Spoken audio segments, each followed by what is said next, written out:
Oh, nyanga yam. Tato, can you hear me? Can you hear my voice? I just had to get off my live. People could not hear me. Kungwa, can you hear me? Could you just confirm? Hey, Muren, it's been a while. Am I audible though? All right.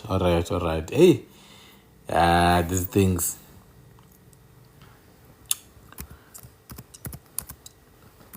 This thing is behaving weird here.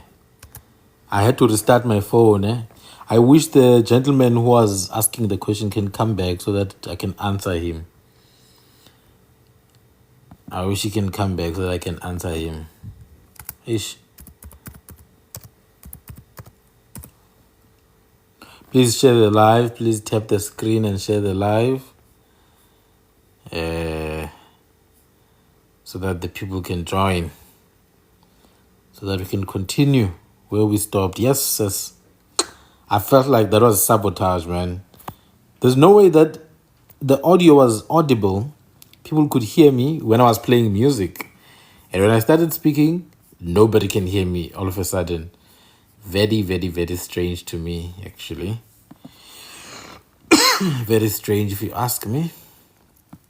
But yeah, potani, kamagwini, khotoba, dumelang. Normally, I like to start with music, but I'm not sure. Now I think it's acting weird. It's acting very strange. Anyway, welcome my people. So today I thought today was gonna be a bit more chilled. I was gonna answer questions. I was gonna answer questions a bit before I can get into my stuff, my long rants about everything in the world. You know, I talk about everything in the world.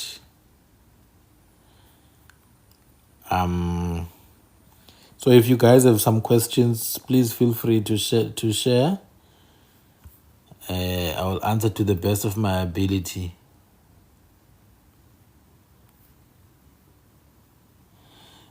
Usiba. Feathers. Usiba. So, brother, Utato. What is up with feathers? Why do we like feathers so much? So, Usiba is a sign of high intelligence. Sanbona nonke. Usiba is a sign of high intelligence. So, a feather is called Usiba. It's a sign of very high intelligence. One. No. Sorry, man. You can come and join again so that I can answer you. I got your question. And then the name, the word Utricha. Okay, I'm gonna break that. I'm gonna do that. I was trying to find a song.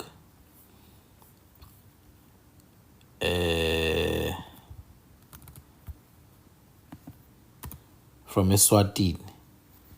But let me first welcome the guest that the guest can. I want you to pose your question again so that people can all hear. Then I will answer. You know, you don't have to over explain. I got it the first time, but I want for people to hear. Okay, thank you. So I can shoot right now. Yes. Okay, sure. So greetings to everybody. I hope you're all well. And then the question Bengi Buzile was if I were to go on a project to try to unite all the tribes that are in South Africa to create a new tribe out of all of them, how would we go about it? Whether traditionally and spiritually, and then what are the things that go into nation building according to us as isizwe sabantu? All right. Thank you. So Nage, I was introducing a project that I'm busy with. Because it aligns. So the brother Tato, the brother is asking, if there's a way that perhaps someone who wants to unite all the different ethnic communities under one group, is there a way that we could initiate that process and those people sibaphehlelele ngokwesintu at a deep spiritual level and initiate that society, yabona, so that they become a new ethnic community comprised of all the different groups, where people from the Venda speaking community, Zulu speaking community. Is there a way to do that? That's the question. And my answer is yes, it has happened a lot of times before. So what I'm currently busy with is Project Ingasi. I've got some of the members of the project here with us today. So because we are in 2025 and we're at a time where our sort of we've become so diluted as a group of people, man. Like we've become so diluted as a group of people. Our cultures are dying out, our traditions are dying out, but not just the practices themselves, but also our understanding of our way of life is gone. Now, what you can do, brother, is to collect a few people, and I mean very few people. That's the first step, because that's what I'm busy with here. Project Klingasi. Klingasi means uhlanga. Uhlanga. I've come across a group of people who say, Sandile,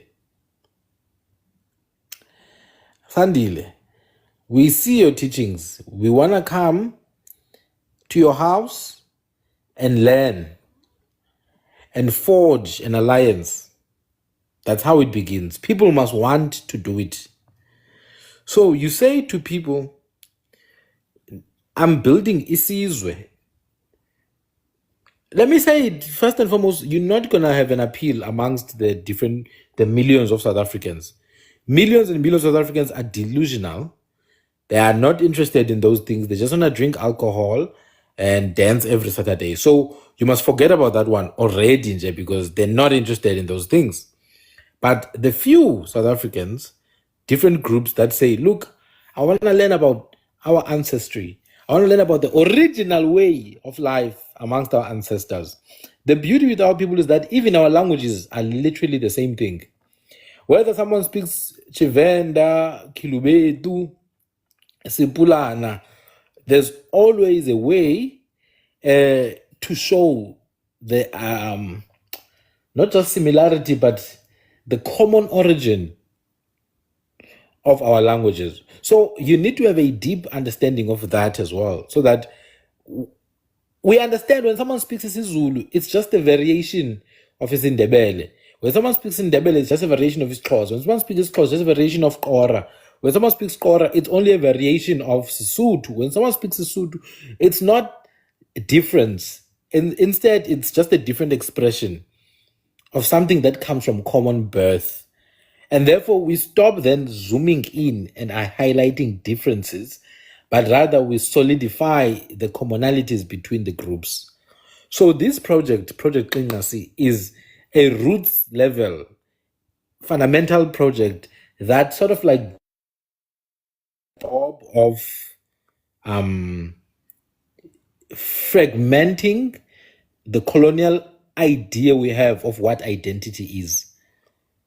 Because our understanding of identity it begins in 1820 and it ends in 1830, more or less. That period of time where Europeans were causing havoc in the country. Majority of South Africans' identities are based on that. They're based on that period, 1820 to 1830.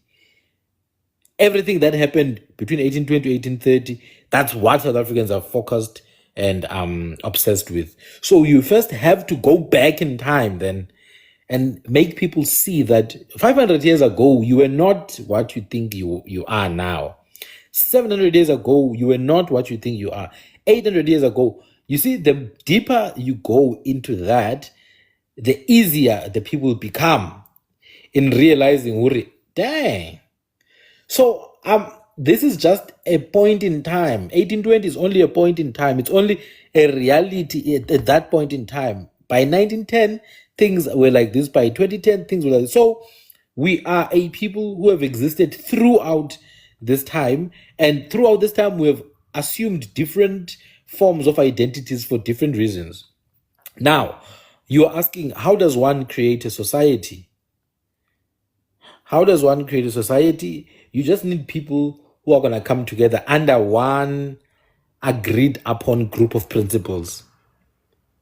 How does one become inkosi? Inkosi most is a ruler. That's what it is. But to rule, you need rules. Yeah, bon. So you will need imiteto. You will need, umteto mulawu. You will need order. You will need, but more than anything, the person who wants to do this needs to have a deep understanding of our spiritual systems. Before you can even go to people themselves, you must do the work of understanding at the deepest level our spiritual systems, because our spiritual systems will do the job, of appealing to those people, because people don't understand why they do the things they do. When you go to learn and understand and share with the people are going to see what's in you and they're going to connect to it. Let me give you an example. About a few years ago, I'm not going to give you the exact number of years, I had a vision of men. I just created a doodle of this, but this was a picture of a real person, by the way. 3 men like this, of this form. 3 of them were leading me out of a bush. As they led me out of the bush, they showed me a path that I had to walk. This path was on a gravel road and it has stones in it. I did understand what that meant, but this happens only after more than a decade of me being a student, me being a learner. Now, what then happens is you see a need to deconstruct the colonial identities we have assumed. Because only when you deconstruct our obsession with the colonial identities we have assumed will you be able to break through. You will be able to break through to the people and show them that, hey, when you are one. For me, that was always the goal. The goal was not to be a leader of something, but I don't need to be a leader of anything. I'm already a leader of myself. But the goal was to be able to show the people that, guys, you are one. Don't be deluded. But to do that now, I have to take the people under my arm. I'm forced to take the people under my arm, take them through my own path, and it takes years. So the core component then in being able to forge a community is to be able to become one with the people. But to become one with the people, you must be able to help them see that you are one. To help them see that you are one, you need to know that you are one and be able to prove that you are one. And language is the starting point for you to be able to prove that you are one. You start with language. You need to be able to deconstruct the language of Abantu or Khwe, any different name that the indigenous people of Central to Southern Africa use. You need to be able to deconstruct the language, show them that this is just a coded way of communication between these different groups, but it's the same thing. Like I was showing you now, the word tandaza or pray, it's the same word as the word cela, which means to ask. It's literally the same word, which comes from another word, ukunqula, which is to pray to. We even say siyanqula siyatandaza. Like, if you're speaking to someone like of a higher position, like a king or a lord, you'll say siyanqula siyatandaza. You don't need anyone to give you permission to do this. You need to do it. Start doing it. Share what your beliefs are, share what your knowledge is, share what your understanding, what your plans are. Those who are genuinely interested will come your way. As I told you, my plan was never to lead any group of people. I'm not trying to lead anyone. I want to lead myself. But now it becomes imperative to have an unparalleled level of depth when it comes to indigenous knowledge. You need to have you need to be in the mind of the indigenous man and woman who lived 600 years ago. You need to be in their mind, because then that's the only way you're going to be able to appreciate even how they perceived reality in and of itself. So you must understand what their idea of space and time was, what their concept of life and death was, what their philosophy of happiness was. So all I'm saying is that perhaps you need a baptism. The individual who has the dream to unite the people must be united with the people from before. The one who says, I want to awaken the people so that we become one, you must be one with yourself from back in the day with your forefathers. So go back in time. Go back in time. Go learn what it means to be you. And then you can come and tell us. Trust me, by the time you come back and tell us, even you won't believe, because people are going to hear you. Now, the problem when you try to use your strength and tell people, guys, come together, let's build. If you use a political approach of 2025, it's not going to work. People are going to be like, hey, Wenandot, who do you think you are? Yeah? Hey, we don't have time for this nonsense of yours. But if you say, my daughter, do you know what the way of our forefathers is? How we used to view the world, our understanding of death, our understanding of time, our understanding of health and sickness. The deeper you go, the more likely you're going to be able to get the indigenous people to listen, because it's not them listening, it's what's within them, the essence. So you speak to the essence of Abantu. The essence of Abantu will respond. I hope I answered you, my brother, before I let Brother Tato to speak. Yes, yes. Thank you so much for the answer. But then I have like one follow up, ne, with Yes. regards to your project. Uguti, Yeah. have you thought about the continuity of it beyond yourself?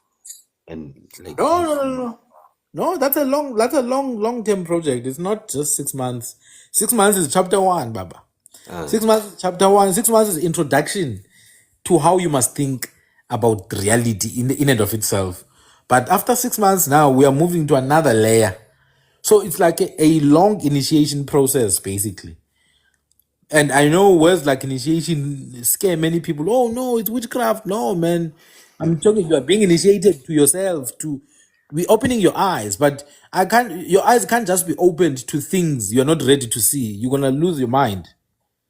Yeah, but so sure. your eyes need to be opened, but you need to be ready to see. Ungelama uzokwelama. You understand? You go to the river, ubona umlambo ubuye ugula, because you're not ready. You're not prepared to see it. So what I'm doing, I'm preparing the laying place now. Kukondlala isicamba, ukondlala ukhuko phansi, ndithi hlalani phansi nimamele. Sigqogqe indlebe. Uyabona? Ubazi indlebe, you are clearing the ears now, so that when I speak the message, it doesn't come and cause harm inside of you. So what you are seeing is the first stage. See, Gabula is it. We're clearing the spider's web on the way. And when you clear the spider's web on the way, now the children of the bloodline can walk. Now we can actually speak the true message, but the true message can only come when it has been prepared for. So we are in that process. We are halfway into that. By next year, February, we'll be starting with chapter 2, which is going to take a period of 8 months. Now that's where we're going to actually, even I don't know what the people are going to become after that knowledge, because it's very deep stuff. I don't know what they're going to do after that knowledge. Those who continue, after the 8 months, we're going to go to another layer. Yeah, well, so yeah, there are people who have joined, about 15 people. So all I'm saying is that we are building. I'm building with them. They wanted to do it. I didn't convince them. They came. Now, personally, I've gone through the process and I keep on going through the process. From birth, from birth, I was not born head first. I came feet first. And that is another life all in and of itself. There's certain things you must expect in your life and do. And when you reach your 30s, there's other things you must do, even further. It's like you're starting from scratch. Anyway, let me not deviate too much. Ne? Let me not deviate too much. I'm going to give Brother Tato. But if you want to engage me more, feel free to inbox me and then I will definitely talk to you. Yeah, lena nkare ke inbox dumelang even come get I won't be long. I just wanted to piggyback Morena to what you said, ne? Yes. Especially when it comes to language, ne? Yes. And yes, I do agree it goes with spirituality, but Futi, I want to piggyback Futi, even psychologically. I think most of us as South Africans, psychologically, we're looking for, how can I put it? We're looking for a savior. That's why we're always looking for that one person who will save us all. So I loved what you said, Uguti. No, man, we're not first. Start with you first, and people will follow you. And I think Uguti, like for us, that's what I think. I'm not sure, but that's what I think, Uguti. Leadership was not forced. People could see Uguti, man, this guy is a leader, and they gave you that leadership position. You became a king or what, but it wasn't something Uguti you force yourself Uguti, like forcefully to Shayabantu or something like the European does. No, we could recognize Uguti, this guy, we can follow this guy in. So it has to start with you first, because Mina, sometimes I feel we have outsourced our thinking. Like sometimes we are lazy to think. Now, sometimes I'm like that. I don't want to sound like I'm perfect, but I believe Tinabat Bamyama, like we're waiting for someone to think for ourselves. Sometimes you can sit alone and think about something, ne? Then when someone talks about it, what, yeah, man, this guy's right. Maybe when you're afraid to say it out loud.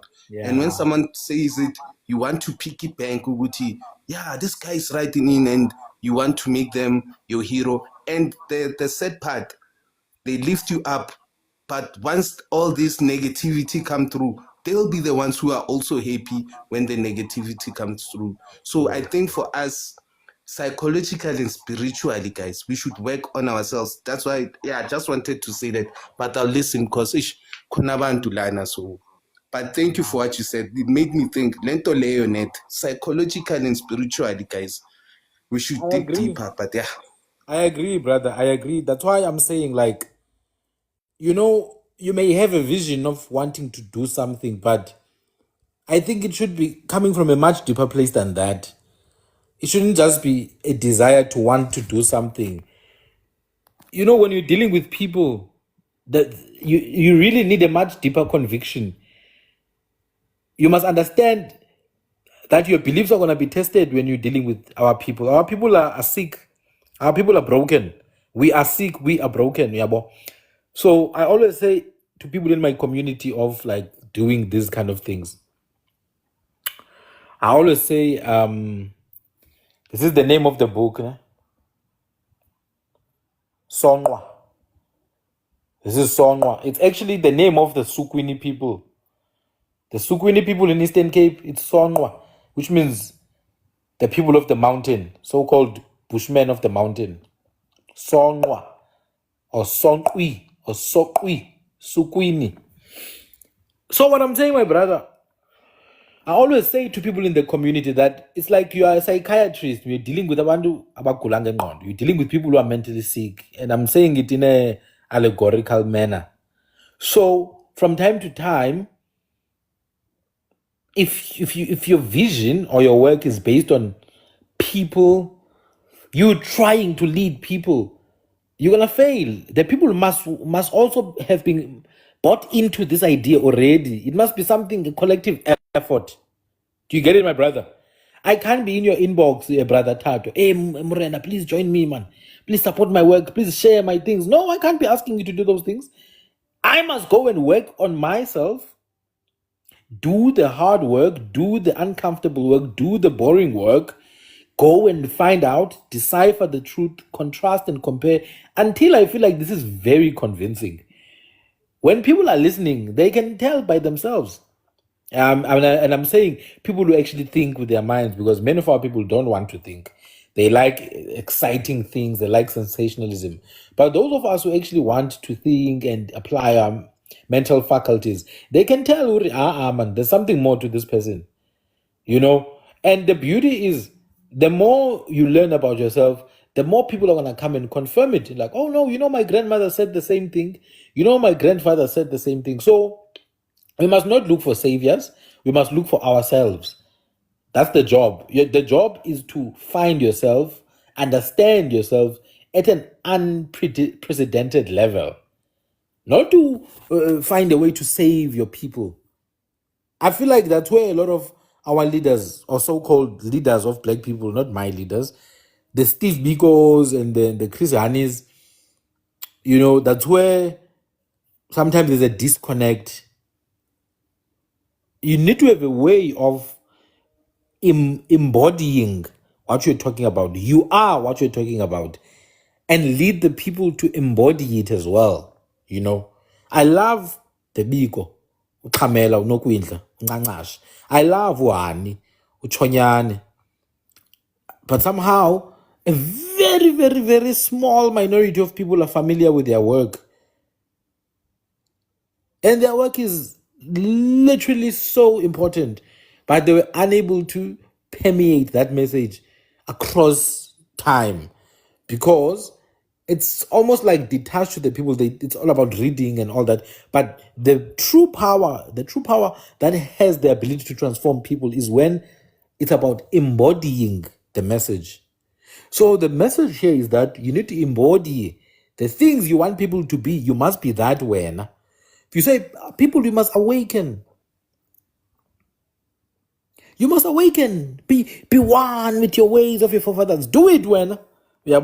Obviously, with the people like Abo Steve Biko, Abo Bangaliso Sobukwe, Uchambasa, Uhlati, obviously there's a strong political campaign against those people. Even me. Guys, I just hosted a live 2 minutes ago and I couldn't speak. My sound was off. Clearly, there's a technical interference on my live. I hosted a live yesterday. It was... Sorry, man, but don't you think sometimes are reporting you? Like some people are seeing what you do and people are reporting you. So that's why I'm saying, how can I put it? The danger of having one hero. Like, I love what you're saying and I agree with it 100%. The danger of having one hero or not having a community is they can easily, let's say, they block you every time. They try to block you, and people cannot find you. Like people who need the knowledge, and not Uguti, they're looking at you as a savior, but you opening the door like a light. So to like you bringing the light in their brains. You understand? So that's what I'm afraid of. Hey, my brother, I know you're on point, man. You're on point. So yeah, that's it. We are not in the work of saving people here. We're in the work of walking together with people who genuinely want to take the walk because they're tired of a system that continually takes away from them. So people who are tired of a system that continuously takes away from them, then they're more than allowed to join the work. So yeah, I do have that program that I'm running. It's just inbox me. The book is sonkwa.pdf, guys. You can go and search for it. This is the name of the book. Sonkwa.pdf. I've got hundreds of books. I've been in the process of finding them for the past 10 years. So some of the books, you probably won't even find them. They're like 10,000 Rand now. You guys don't understand. Some of the books are owned by the University of California. Some are owned by the Stanford University in the USA. Some are owned by University of Columbia. So I've had to subscribe to some platforms. But it's like a 10-year thing. So it's not like I found it yesterday. I just save it in the cloud and stuff like that. Anyway, my people, there are some questions I would like to address. There are some questions. Someone said I must answer the question, Igricha. I must decipher the word Igricha. Gqirha. So I would like to start with that now. This is a dictionary of languages known as Khwe languages. It's a dictionary of a languages known as Khwe languages. So languages like you see there in the coat of arms, that language there is called Tram. So we will start here to look for the word Igqirha to understand its roots and maybe how we can decipher its meaning. Yabo. Then we're going to go to isiXhosa dictionary as well and see maybe how we can understand its meaning better. So, yeah. Now, Igqirha, roughly speaking, is what people would call isangoma, right? But in the Xhosa language, it's called Igqirha. It's called Igqirha. Europeans say it's a witch doctor. But if you look at the truest form of what Igqirha is a high priest. That's it. Igqirha is a high priest, kingaka. So in ancient times, when we used to offer sacrifices, not even ancient times, actually, like before colonization, when we used to offer sacrifices called amadini, we would offer sacrifices for different occasions, for cleansing purposes. When there's a death in the family, a bull would be sacrificed, burnt into complete ashes. When that bull is burnt into complete ashes, those ashes would be taken and mixed with water, and anyone who enters that family would have to drink from that water because it's unclean to go in there. So to cleanse yourself, you have to drink from the water. So sacrifices would be offered in different occasions. But in the purest form of what Igqirha is, it's a high priest. It's a form of a high priest. It's ngaka in the Sesotho-Tswana languages. In fact, people who pivot towards Abrahamic faiths, I will give you something that you did not expect. People who pivot towards the Abrahamic faiths, there's a word called Kohen. The word Kohen, it's a Jewish priest. But it's not just Jewish, it's like it's a Hebrew word, Kohen. Kohen. Now, if you look at this word from left to right, it's ngaka in essence, literally. Ngaka, just take the consonants of the word. If you take the consonants of the word, remove the vowels because the vowels were added. They were never there in the original pictographic languages. And I'm using this because it's one of the few languages that we still have written down. But you can go to Canaanite, you can go to Proto-Hebrew, you can go to Syriac, you can go to Akkadian, you can go to Sumerian. All these groups of languages, all the way even to Horn of Africa, they've got this word. Some have the word Kachan, some have the word Kachan, some have the word Kochen. Kingaka, it's a priest. So it's nothing new. Ngaka, Inyanga, it's a priest. In fact, in Central Africa, let me take it further actually. In Central Africa, you have something called Nganga. Central Africa, they say it Nganga.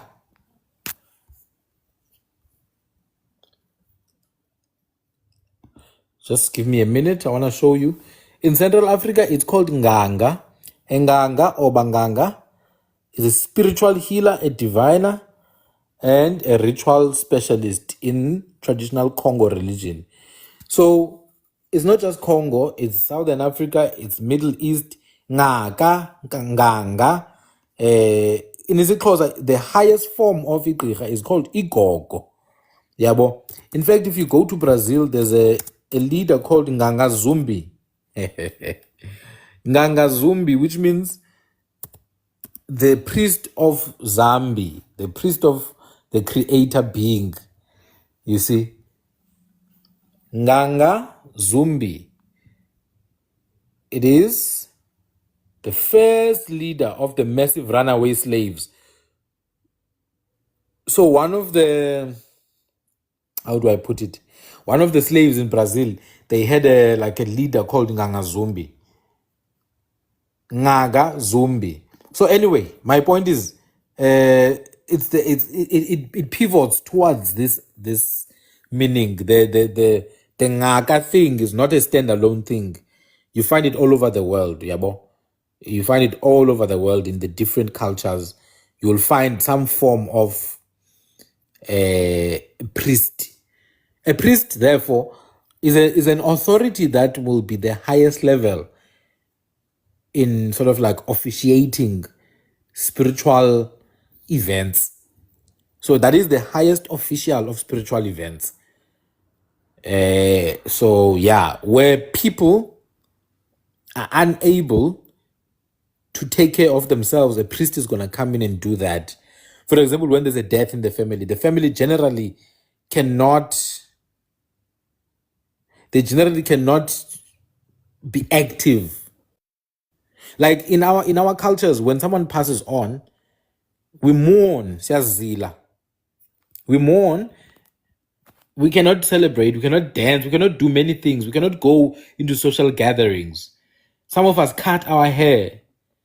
Like in my culture, when an elder passes on, we cut our hair.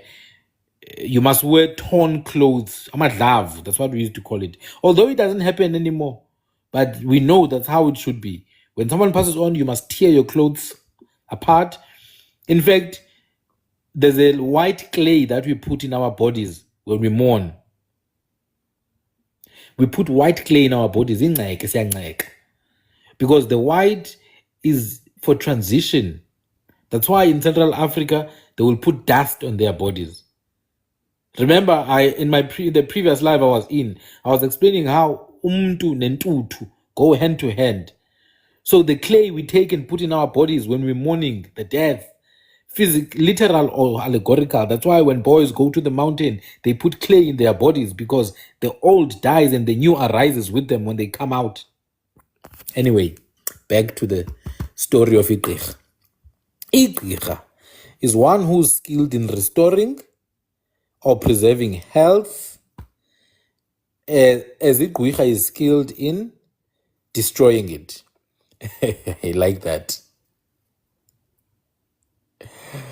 These doctors are of various kinds. So there are different kinds. You've got Igqirha Loluqa, that is the doctor of the spade, the one who uses herbs. You've got Igqirha Lemvula, you've got the one who manipulates weather. Igqirha Lokuvumisa, you've got the one who's a diviner, etc., etc. But it's an expert in something.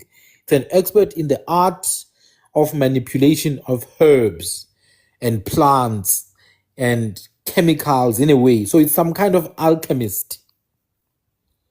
Igqirha is some kind of chief alchemist. Now let's look at what alchemists are. Let's look at what an alchemist is.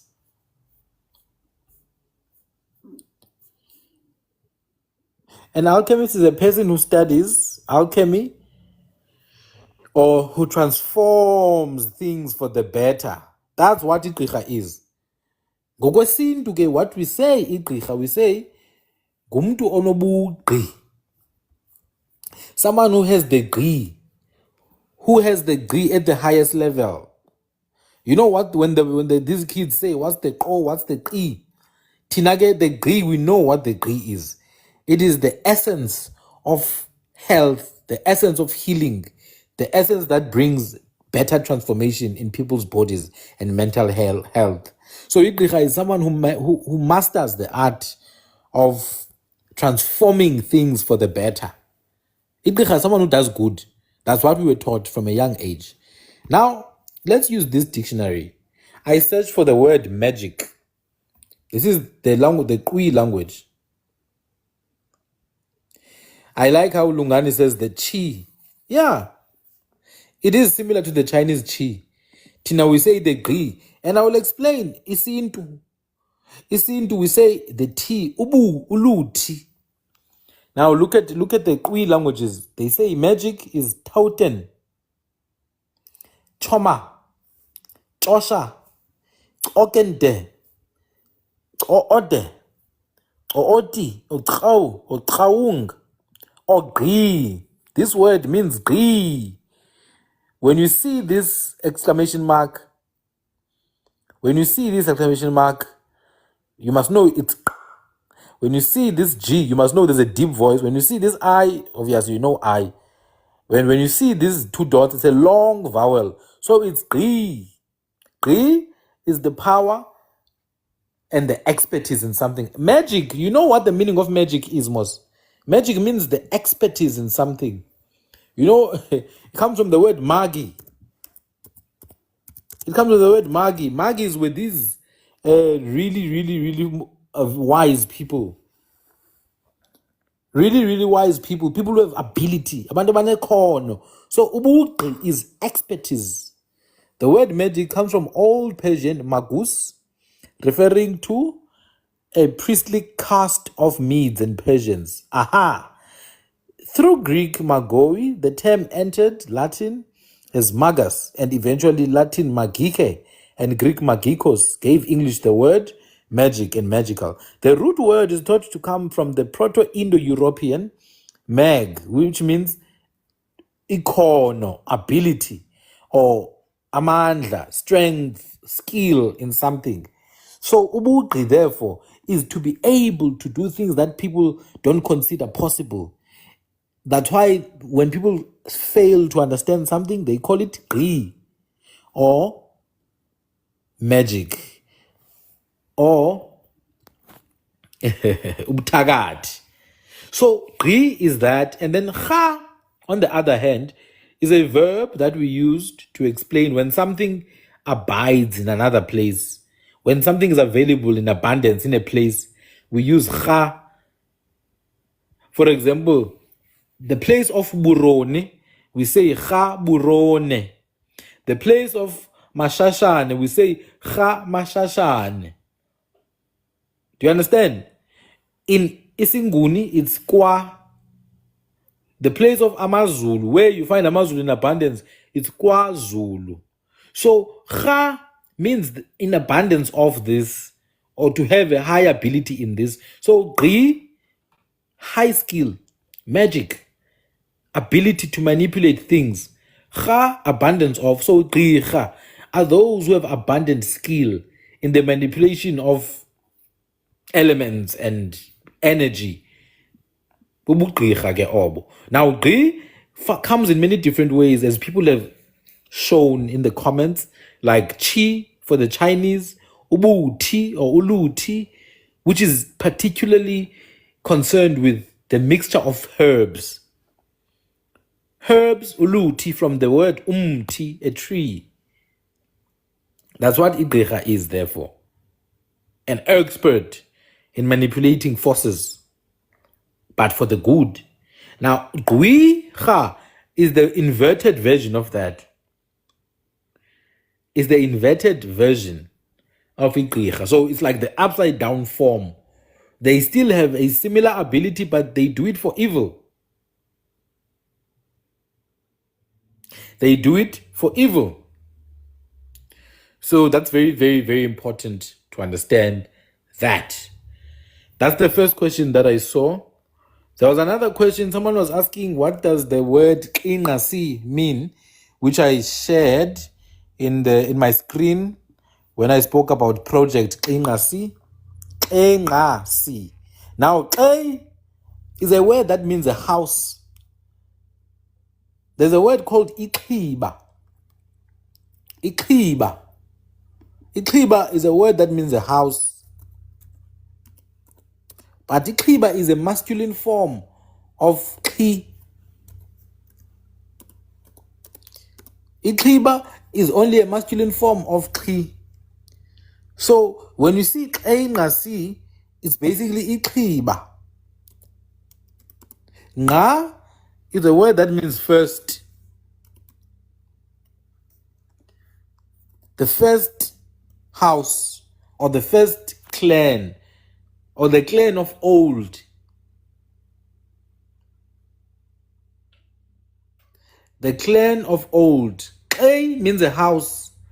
Yeah, Agiri tribe is a house most. The word tribe, it's simply a word that means a house, a group of people. Like when you say Indlu kaXhosa, ngokwesintu, tribe doesn't exist. We have Indlu. That's what we have ngokwesintu. Like the word tribe doesn't exist. So Khwe is iXhiba, like Indlu, a nation. The nation. So Khwe, Ngasi, the nation of old, the clan, uhlanga, abantu bendlu enye, people of the same persuasion, people of the same bloodline. So Khwe Ngasi therefore means abohlanga, house of your pedigree. House of your pedigree. These are not complicated. So what you see here, it's just a representation of sound. What you see here is the representation of sound. Igqili, it's a river. Igqili is a river. It's actually a word that means river. In Kora languages, it's Garib. So when you see the word Igqili, it literally means river. You see, Ikhiba is the great house of a passed away chief. So the chief who was in charge before, his great house becomes Ikhiba in the next king's kingdom, because it represents the old kingdom. That's why I'm saying Khwe Ngasi means the old house, the original house, the original people. Khwe Ngasi. Nga means first. Into yokuqala nga. It literally means first. Whereas Igqili is a word that means river.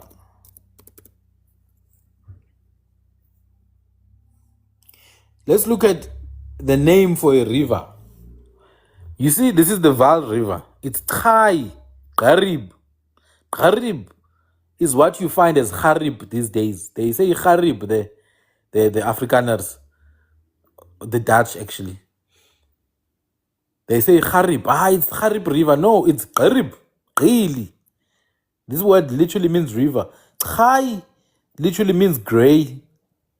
That's why they say Vaal. Vaal is gray mos. So Khai Garib means the gray waters. The gray waters. In Khwe, it's Kwa or Kwa, Li Kwa or I Kwa. On the other hand, you've got another river known as the Orange River. Let's see what the actual name of the Orange River is.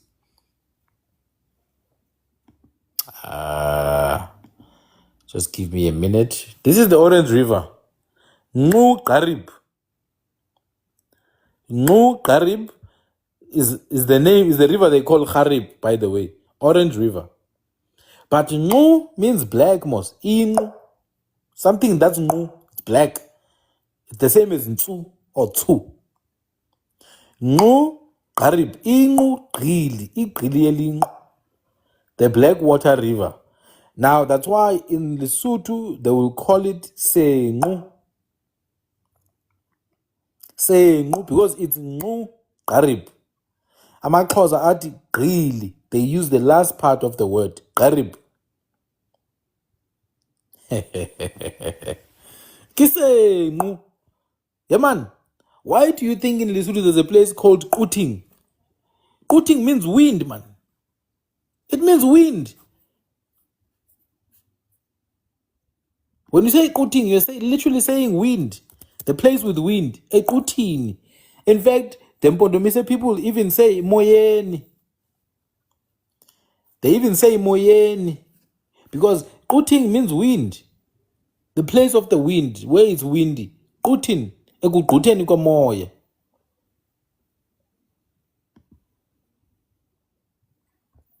Ekugquteni komoya. You see? In the Khwe dictionary, you look for the word wind, and then you come here. You come here. You find this Kweten. Ekugqwitheni. Ekuqwitheni komoya. Isaqhwithi. Atsho amaXhosa. When there's a whirlwind, they say it's isaqhwithi. Qweten. That's the place called Qutin in Lesotho. What are you talking about here? It's the place called Qutin in Lesotho. Isaqhwithi.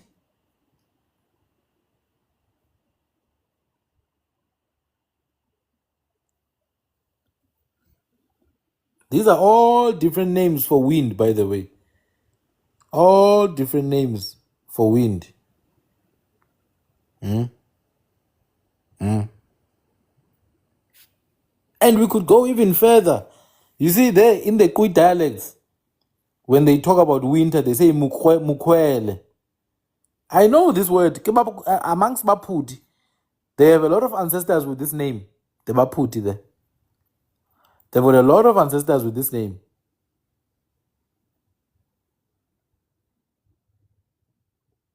In fact, if you come here and look at the name for the wildebeest, look at the name for the wildebeest. Ibiso comes first, and the Makos have got a town called Biso, the Buffalo City. You know, Buffalo and wildebeest, they look similar. They've got a town called Biso there. Look, Biso, give wildebeest, Baba. Give wildebeest in. Look at the name for wildebeest. In Khwe, look at the name. Ngu. That's the Xhosa name. Ngu. Oh, my daughter. Look at the name of the wildebeest. Go further down, further down, further down. Igwabe. Wachapa. Gwabe. That's the wildebeest. And we know people with clan names like Gwabe. I know, Khwe, we are from West Africa, the Shubi people of Central Africa. Hey, Baba, don't tell me about nonsense here. Nalikam. Stop making up stories here. Nalikam, Khwe, wildebeest. Ngu, wildebeest. Bisho, wildebeest. Nats.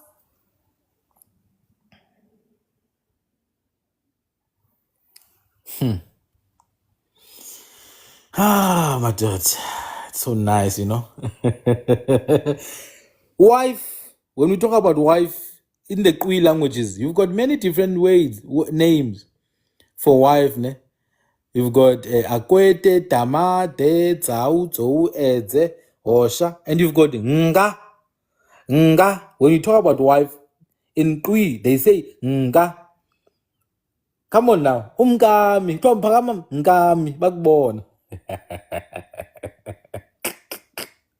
Hey, my dad. Nivela pisiye. Nina bantu base West Africa. Nivela pisiye.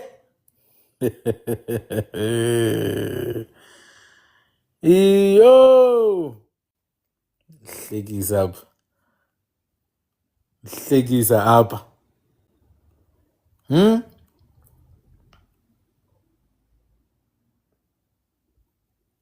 It's time now, guys, that we start to think now for ourselves. It's time that we start to think for ourselves. And I didn't even plan on this, but maybe I should go even further.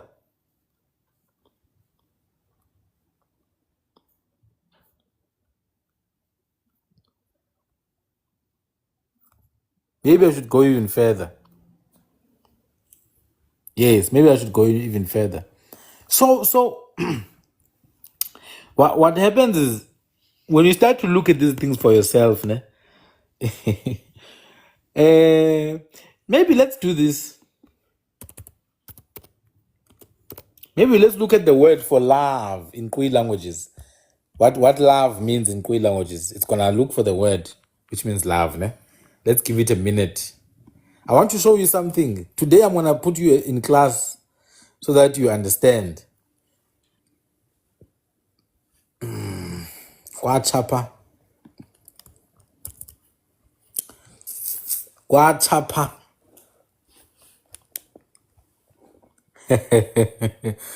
No mujolo. But I want to show you something.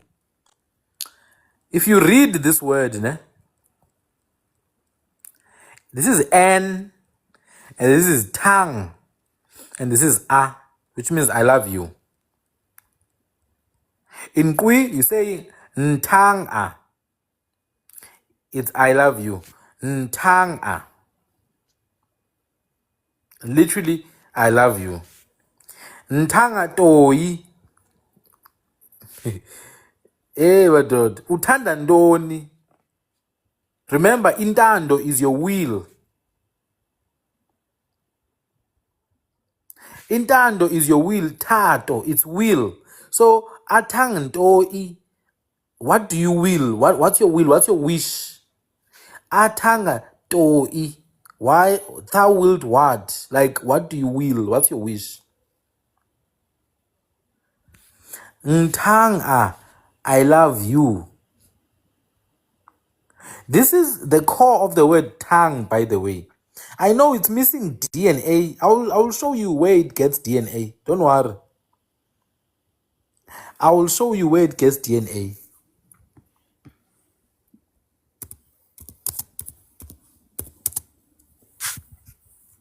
I'll show you. Because when we talk about these things, people think we are making these things up. Nah, I didn't learn these things from the internet. I didn't learn these things from the internet. This information comes to me. Nobody taught me these things. And I'm just being honest, guys. Nobody taught me. But I know them. So, yeah. It's just interesting. They never come to debate with me when I'm doing these lives. I want them to come. But I want to show you something. I want to show you how the DNA in Tanda comes in. And how the DNA in Eda comes in. And how the DNA in Eda comes in. Because all those three DNA at the end are the same suffix. And they all mean the same thing. Notice the word Tanda, Nceda, and Eda. Notice those words. They are words that have to do with someone else when you do something for another person. Okay. Yeah, I'm almost there, guys. Don't worry. I'm almost there. Yes. You see this? You see this word? It's a suffix. Da is a suffix in the Khwe languages. Yes, you can put rata. You can put qeta because it's just a dialectical variation. So when you see da, I will explain in course. Don't worry. I will explain in course just now. I've been waiting for this day. Anyway, when you see da here, guys, it means to work for, to act towards, which means to do an action towards another person. What is tang plus da? It's tang da, which means to love towards another person. Da is to do towards, whereas tang is the core idea of love. So when you say tangda or tanda, you're literally saying to offer love towards another person. When you say nce, you're saying mercy, you're saying favor. For example, nce, oh shame, and I feel mercy for you. Nce. When you say nceba, it's mercy. But when you put da at the end, you're doing mercy for another one. Remember, it means to work for, or to act towards, or to give to another, or to make happen, affect another person. It's usually in the past tense of D. So it's almost always used when you're doing for another.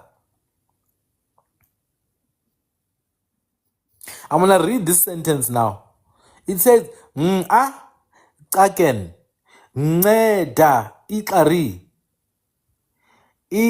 seqamqeng nkataba.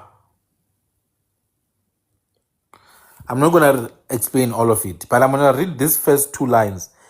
Again. Nceda. This is nceda. This is Kwinkia. It's not Xhosa, it's not Zulu, it's Kwinkia. I want to show you. Again. Nceda iqari. Mna uqagen nginceda Oxa. Xari is the Xhosa word oxa, which means my peers, my friends, my fellow ones. Ugqamos is a peer. Ugqawam.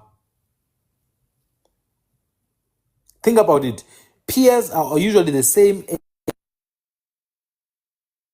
height with the shoulders. People who are of the same height, same age. So when you say is the word ngi. Ngi. I am.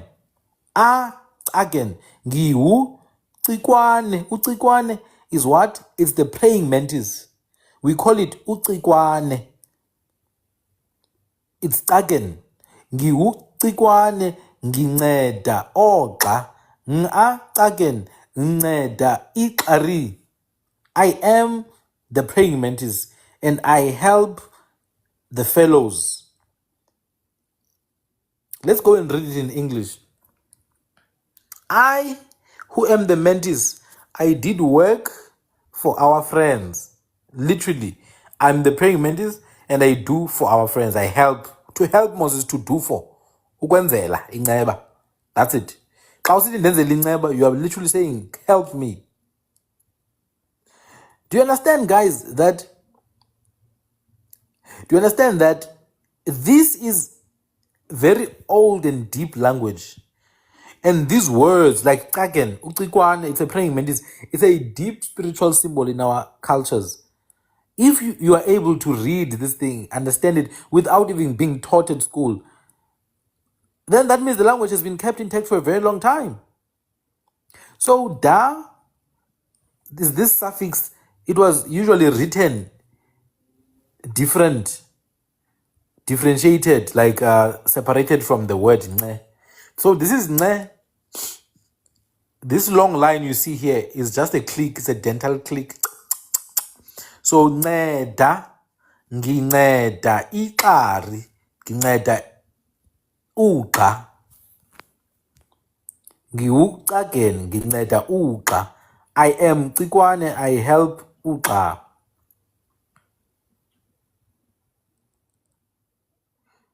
Someone is asking, is it true that politicians had to go to Namibia to translate the coat of arms? Those ones are dumb. Those ones are dumb. Let me show you how easy it is to translate the coat of arms. Let me show you. Let me show you just now. They're so dumb, those ones. They know nothing, most politicians. Remember, politicians, a lot of them are children of chiefs who were sellouts. They are children of chiefs who were sellouts to Europeans. Now, I don't like talking too much about them, Shem. Because a lot of them were the first victims. They're the first victims of colonialism. Remember, it's the chief's children who were forced to go into missionary schools. That's why they are politicians today. They were forced and pushed to go to missionary schools. They were forced to get baptized. They were forced to change names. Okay, I will not forget Nkosi. I will explain it. But I wanna start here. By the way, this is imikhak. This is ivory, one of the most valued commodities of our indigenous cultures. So let's check. This is Kara.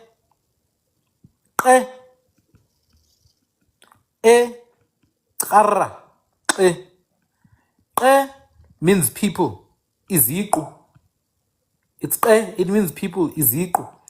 Let me give an example of where the word was used. Let me give an example. You see this book that I was showing you guys earlier. This book with this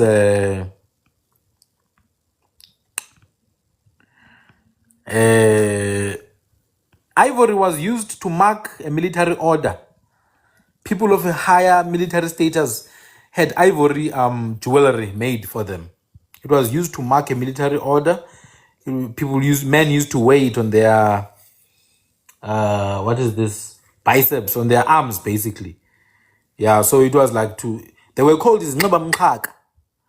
It's like an order. You know, when you go to secret societies, they've got order of the night, order of this, order of that. So they were called this Nqaba. So if you look at this, it's Son Kwa. Kwa means people.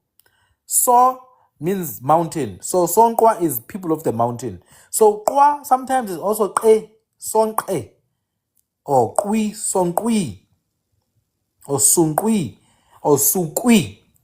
This is why you have in the Eastern Cape Kham people called Amasukwini. Sukwini are Kham. That's why they call themselves Amachwama. They are Kham people. They are Xhosa speaking Kham people. Sukwini or Sokwi or Kauken Swakwe. Kauken Sukwi. So Kwa, this Kwa here is for people. This one is for a hill, a mountain. Abantu bahlala ezintabeni. This Kwa sometimes is Kwe or Qi. It simply means iziqu, like bodies, people, bodies, humans. This is what you find here in the coat of arms. Hey, it's just that it's a Kham dialect. Not Kham. Don't say Kham. It's Kham. Kham. That's why people must join my classes every Sunday. Oh, well, obviously it's paid, but okay. Those who want to learn how to read this. This is Khe. Iziqu eziluqalu ziyaqhawulana. Khe. Iziqu eziluqalu zithanda qhawu. Qwaqwa is an indigenous word. It means snow or frost. White like snow, white like frost. Yeah. So it's people. Tkara means to separate.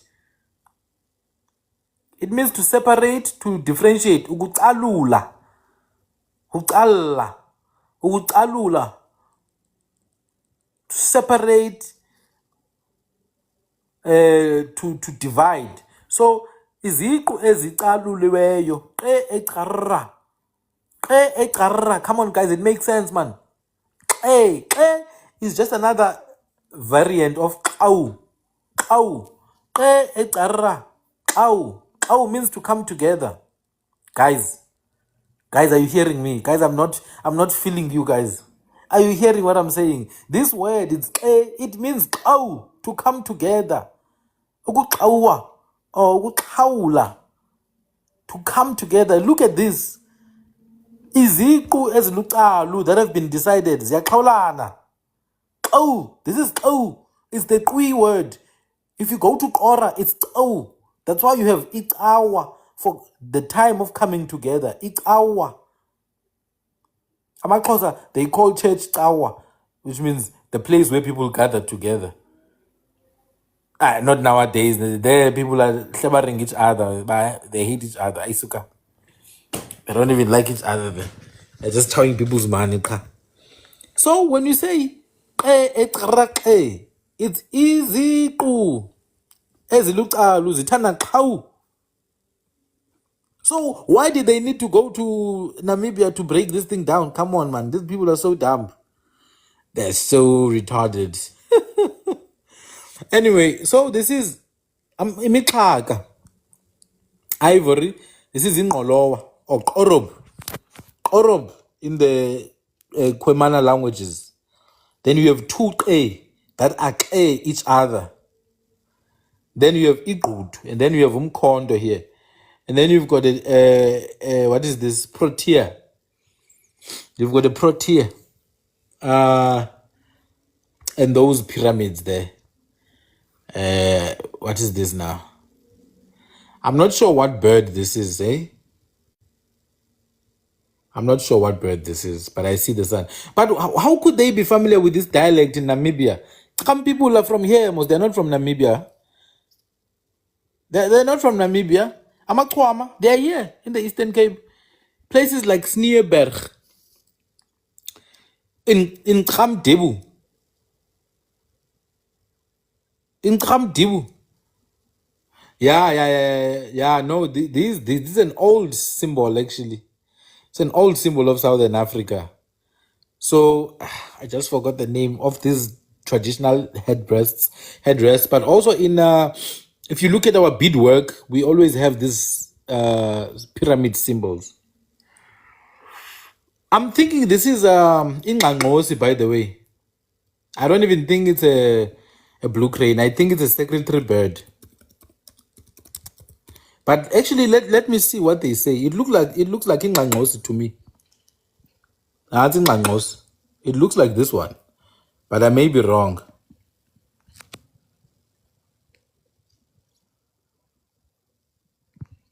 It looks like Ingangos, but it could also be Indwe, which is another bird that its feathers were used to mark military order. By the way, Shaka's but Indwe doesn't have a crest. Shaka's crown had a feather of this, amongst other birds, including other birds like Ukolomi, just like all the other kings. But let's see what they're saying. The design. Let's see what they're saying. These people. Okay, the shield, the human figures. Yeah, it's a secretary bed. It is. Ingangos. It's a secretary bed. I thought so. Okay. Indeed, it is the secretary bed. Oh, ingangos madoda. Sukani madoda. Oh, laugh elihle madoda. Laugh elihle. So what you have here is basically a sentence that says iziqu ezilucalu ziqhawulene. Abantu abahlukeneyo babambene. How's different people have united. But have they though? Now let's stop the no populism and all that. Have the people really united though? I doubt it. But we're not there. So that is the for me, it's just confusing why they would go to Namibia. They could have just gone to the villages and look for really old. They should have looked for really old people. It's actually people. Someone is saying we are a rainbow nation. Hey, Hamba rainbow. Hey. Iziqu, guys, is the physical human body. Like ubuqu. When I forgot now. Not dange. So when you say a person must come, ngobuqu bakhe, buqu. Yeah, that's the word here. Hey, it's basically a form of ubuqu. Yeah.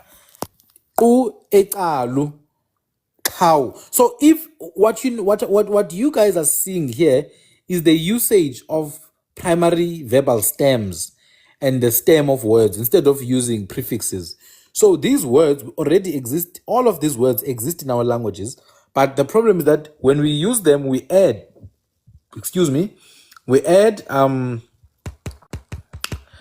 prefixes and suffixes. So that means we're using secondary forms. We're not using the primary forms of the words. So instead of using u, we'll say iziqu. Instead of using qalu, we'll say eziqaluliweyo. Instead of using qawu, we'll say qawulana. But when you actually look at it, it's qu, eqalu, qawu. Iziqu eziluqalu zithi qawu, which means abantu abahlukeneyo bayabambana. Abantu abahlukeneyo bayabambana. I'm not sure as to who designed this nonsensical thing. No, guys. The whole thing of light skin and what is just propaganda, man. There's no light skin or dark skin here. It's just abantu ka. That's it. It's just abantu. Whether someone comes out light or dark, it means nothing to us. That thing. There are people, as long as they are people of the bloodline, even if they can come out navy, I don't give a damn. If someone came from my genetic, bloodline, that person belongs to that genetic bloodline. The obsession with, how light a person is, and how brown a person is, or how pink a person is, it's a form of retardedness. I'm just going to say it. It's a low IQ manifestation. People with low IQ, they have nothing better to concern themselves with. They will look at how light a skin is and how bright and how dark and how pink. Aye, man, that thing is nonsense. It's not real, that thing. It's not real. So within the same family, you will have people who have different variations everywhere. It's how we are. Sinjalo nje vele. Singamaqanda esikhwenene. Amaqanda entaka. We're just different variations, man. So I need people to really get rid of those colonial. It's like that thing of Hutu and Tutsi there in. No, I mean people as abantu angendawo ebalungwini. Apha ndithethe ngabelungu, ndithetha ngabantu apha. You can see most akho belungu here in my work. My work is not for abelungu, it's for abantu. So masingabafaki abelungu abasifaki kwinto zabo. They call you ugabuga there. They're not even thinking about you. So you must not include abelungu in your work. Don't include abelungu, guys. Don't think about them. Stop, remove them from your mind. Fumana intelezo uphalaze. Fumana intelezo uphalaze. Remove umlungu, mchile ebusuku, umkhafula hambe, uhlabe ngomkhonto, hamba mlungu engqondweni yami, phuma, uhlabe ngomkhonto entshona, ubuye, ujonge empuma, uhlabe ngomkhonto, hamba mlungu, ujonge emantla nemazantsi. Please, this thing is witchcraft now. This thing of always being obsessed about white people. Hey, usho ukuthi bangenile engqondweni basiqhibile. John Dan, you know, because people and other people, they get excited when we talk about John Dan because they bega inkosi KZN. But what because people don't realize, bona they had their own version of inkosi yomlungu. Ubuso Bengwe, WT Brownlee. Hey, they were shocked when I told them, "Ay, amabene inkosi yomlungu nabamaxhosa." Now kubhalile incwadi yakhe reminiscence of a Kafir life and history. Hey, I thought ubuso Bengwe beka inkosi yamaxhosa engumlungu naye. Let me show you. I hope there's a picture here. He's the one who wrote this nonsense.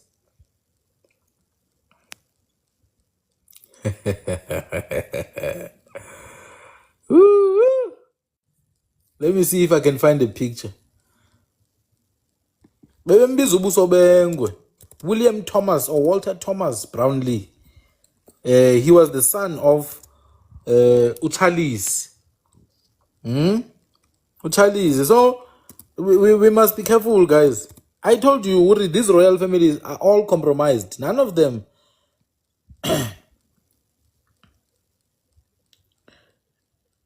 None of them are actually, you know, were independent. But anyway, with who John Dan, it was established here. He was established as a chief, not a king, but as a chief. Yabo, I think Brownlee Emaxhoseni.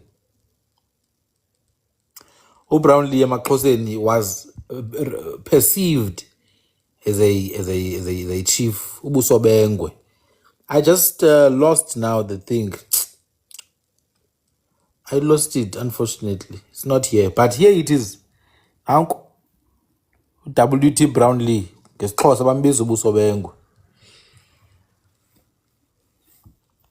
Excuse me. I was shocked when Umkai was praising this guy in the poems.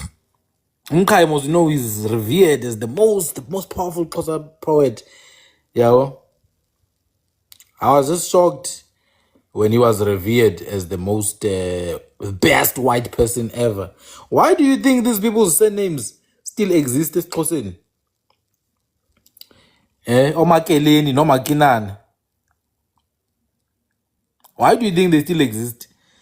So yeah, no, we must just understand that a lot of our royal families were compromised from time immemorial, and we can't even blame the descendants. Yes, we can't even blame the current ones.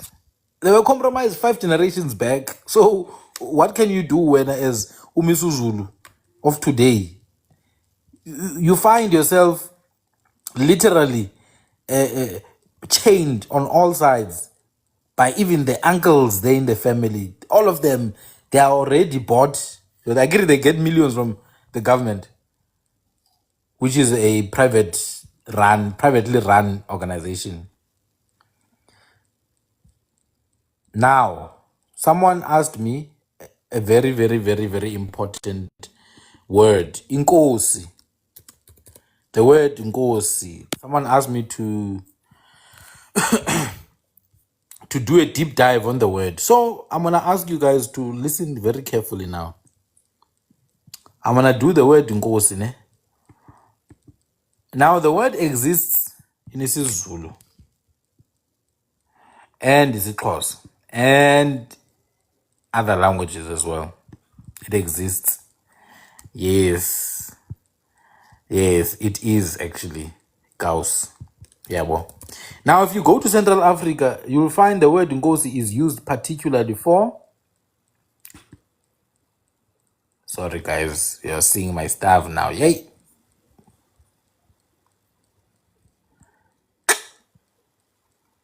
Okay. Yes, it's used for a lion. I think leopard, they use Ngo. They use Ngo for a leopard. Now, Nkosi comes from the word, the root word, or the older form, Kosi. Kosi, right? In the yes, Gauss is close to Gorka. But let me explain, guys. All your questions will be answered. Just listen to my explanation. Eh? I know it may not make sense when I start, but trust me, it will all make sense. So the word inkosi or ukosi, amakosi, umkosi, ubukosi, all those words come from the same thing. It's a word that means something that is ruling, and therefore something that is at the top. Intloko, basically. The head of something. The one who's at the top. The ruler of something. That's why in Central Africa they have the word inkosi for lion. I think in Congo particularly, they have the word inkosi for lion.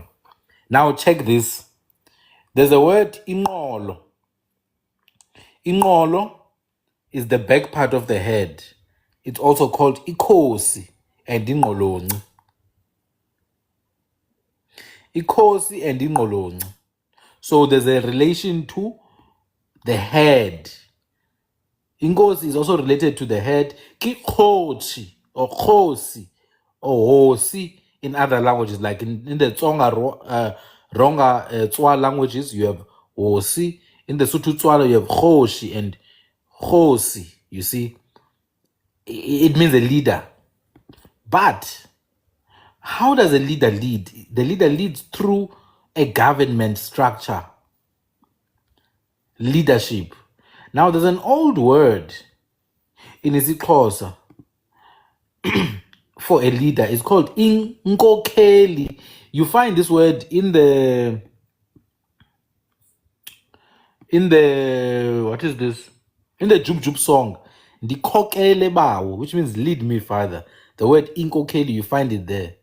The word inkokeli itself comes from ukukhoka as the primary stem. It's archaic these days, which means it's no longer being used, but we can see it. We can see its structure. Ukukhoka, and therefore ukukhokela. Ukukhokela, to lead. So ukukhoka as a verb means to be in rulership of something. It means to be in rulership, to lead, to be at the forefront, like the head of a person is at the forefront of thought. Ne? That's it. Now, when inkokeli is kokelaring the people, they are known as igorha. Now, gorha and ukukhoka, aka ukokela, are the same word, or they are cognates, which means they are born from the same root. Go and co. Now, if you know anything about K and G, it's literally the same sound. One is high-pitched, one is low-pitched, but it's the same sound. And obviously, you wouldn't know this because you're not part of the sessions that I do on Sundays. But those who are in the sessions that I do on Sundays know that K and G are the same thing. It's literally the exact same thing. When you say K and you say G, there's no change in your mouth and in your throat. The only change is in the pitch of your voice. So ukukhoka nokugoka or ugoka is words that come from the same source. It comes from the word ko or go, which means to rule. Ukuphatha, ukulawula. To rule, to be an enforcer of the law, to be an upholder of the law, to be a custodian of the law. Now, our words in ancient times were gendered. Today, they are no longer gendered, which means you could use a specific word with female. No, not like that particularly. Noun classes in ancient times, you'd use specific nouns with females, but only specific nouns with males. Like, for example, umhlekazi. In ancient times, for men, people used to say just umhle. Like uyinza, they call him umhle kanyawose. And then women could be called umhlekazi. But today, we no longer gender words. We just say mhlekazi to everyone. Umkhwekazi, yes, is the mother-in-law. That one is still gendered today. So there are some vowels that show remnants of gendering in nouns. Yes, there are still words that show a remnant of gendering. So when you look at the word inkosi, when you look at it linguistically, it's a feminine word. It doesn't mean it refers to a female. No. The word itself, in ancient times, like maybe 500 years ago, you'd find that it would have been used maybe for in other instances. So you have inkosi, inkokheli, and then you have igorha. Then you have igosa. What is igosa? Igosa is a leader, someone who holds an office, someone who works for the ruling structure, someone who works for the government. In our ancient society, that someone would be called igosa. Gosa is just in the same class, come from the same line as inkosi. Not in the same level, but from the same origin. Igosa is someone like, let's say, the king sends a group of people. Igosa lezempilo. A king sends a group of people to investigate something. Those people will be called amagosa because they are working for the gau. The gau is the government structure. Umbuso, the gau. Now, the gaucha of the gau is the king, igorha, which is today used to refer to iqhawe. Igorha is the king, gaucha. And then Gaus is also another form to say a leader, inkosi, which in isiXhosa exists as inkosi and igawushi. So when you talk about inkosi, you can say igawushi, the one who's ruling. Ukugawusha is to rule. I will do umnqundu, mzimkhulu kawa. I will do umnqundu. Thank you so much for requesting. That's a good word. So.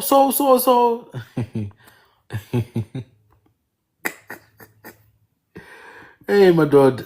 Hey, sorry, guys, man. These people are disturbing me. So, the word inkosi, therefore, in a way, is side by side with the word gaus, which is also a word that means a lord, a ruler. Gaus. And the word igorha. And the word gaub. Now, gaub, the Amaxhosa have lost that word, gaub, because it's an old masculine form. It's an old masculine form, gaub, but they have it in the version umgwebi. So umgwebi is the one who judges and is in power to judge things. Ngokwesintu, umgwebi. In Khwemana, it's gaub. In Khwe, it's gauba. Ukugweba, that's gaub. It's a chief. Umgawushi or inkosi, it's gaus in Khwemana.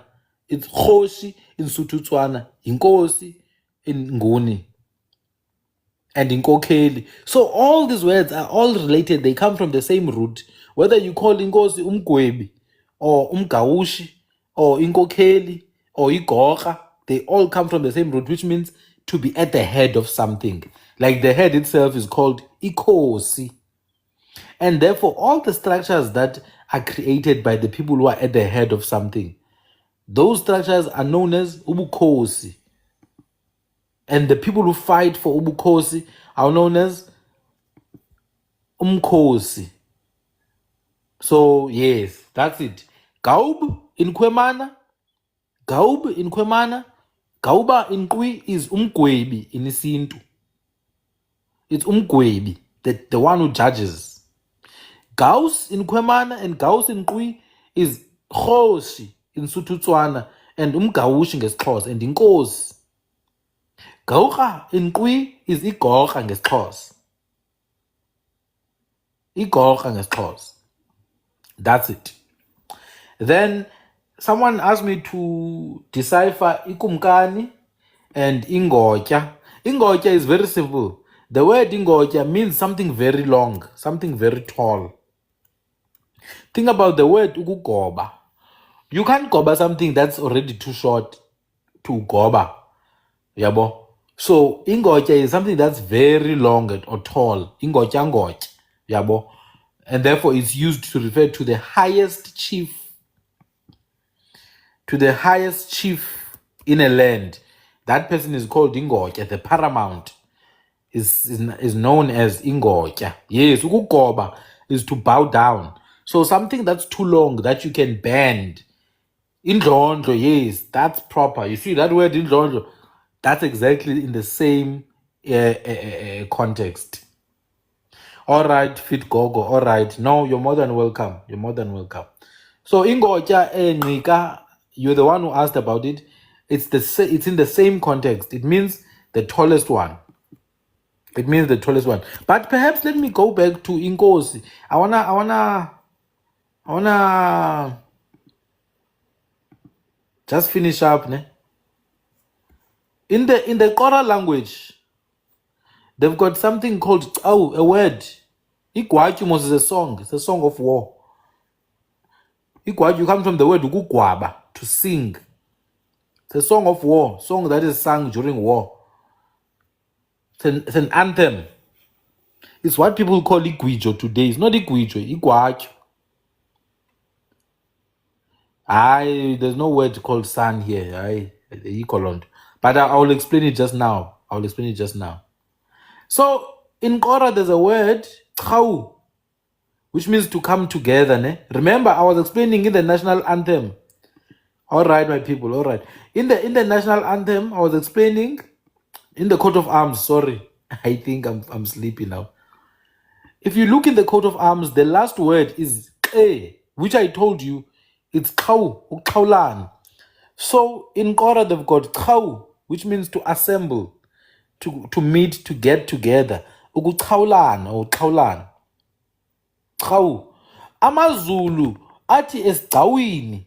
What do you think AmaZulu say esigcawini? Because it's the assembly point, it's the meeting place, it's the gathering place. Enkundleni bathi bona kusesigcawini.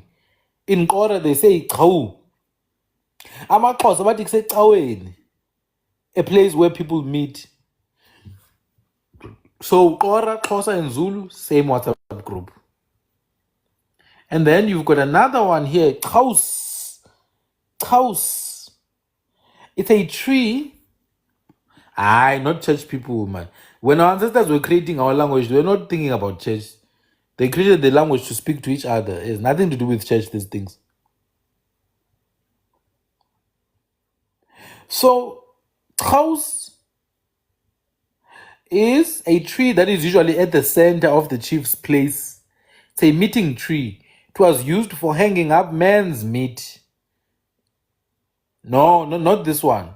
This one is Iqawesi. Iqawesi. It's a type of tree. Gumti. This tree used to be planted at the center of the house. And when there's an animal that has been slaughtered, the meat that's going to go to men is hanged on that tree. But the name is Iqawu. It's Iqawu.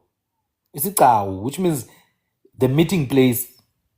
Like the Zulus say, is Cawen. AmaXhosa athi kuncawa, ukucawa, konye ukucawa, to come together. So that tree is what? Is a meeting tree. It's the tree of Iqawa. Umthi wecawa, the tree of meeting together.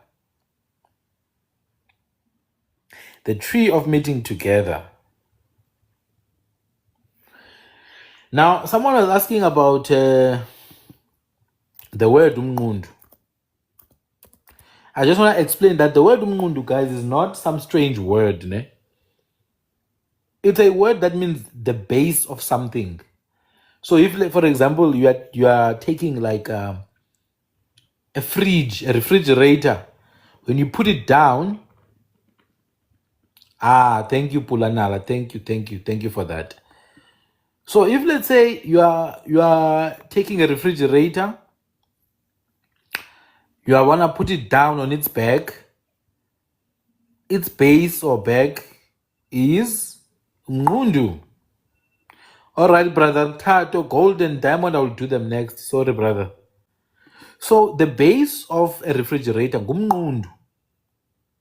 It's not a rude word, it's not a bad word. It's literally just a word that exists. Yabo. I just forgot which of these languages where I found this word. I think it's Khwe. I think it's the Khwe language. They have it. It's Untu.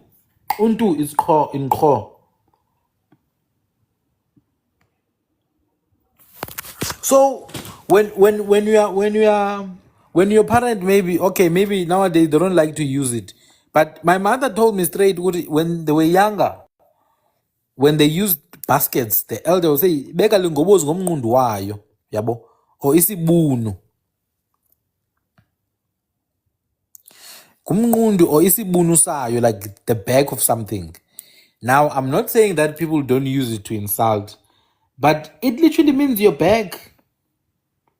It means your back, like impundu. Umnqundu zimpundu, guys. That's what it is. Mpundu and mnqundu is the same thing. It's literally the same word. Let's go to the dictionary actually to see.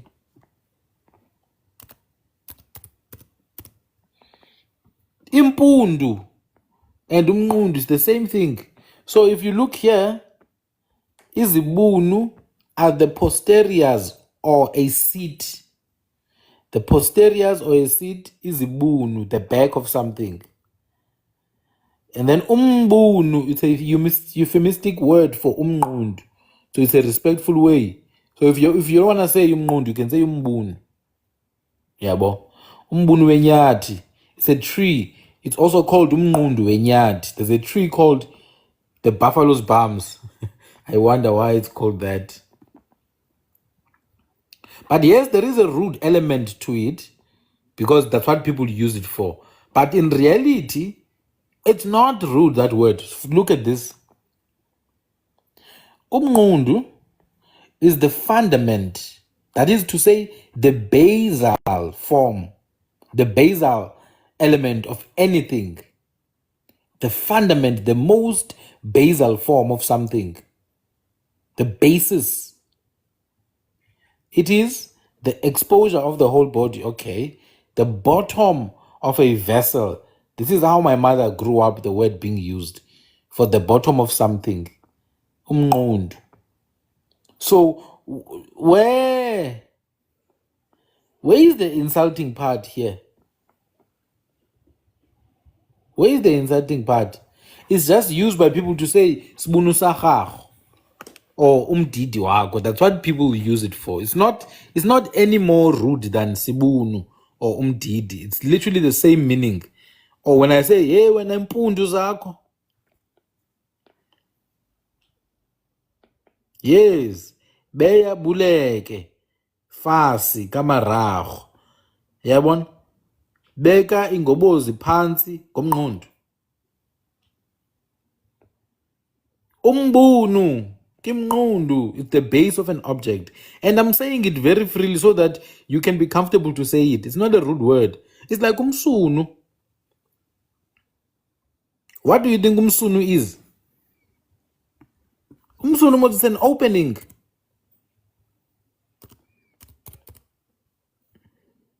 Even isnene just umnqundu means the back, isnene means the front. That's why the right hand side we call ukunene, because we view our right as our front. Yes, we do have izihlonipho, which is a way to hide a certain word.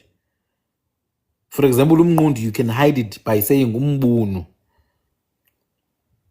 So umnqundu is the back, isinene is the front. Umsunu is something that's cut in between.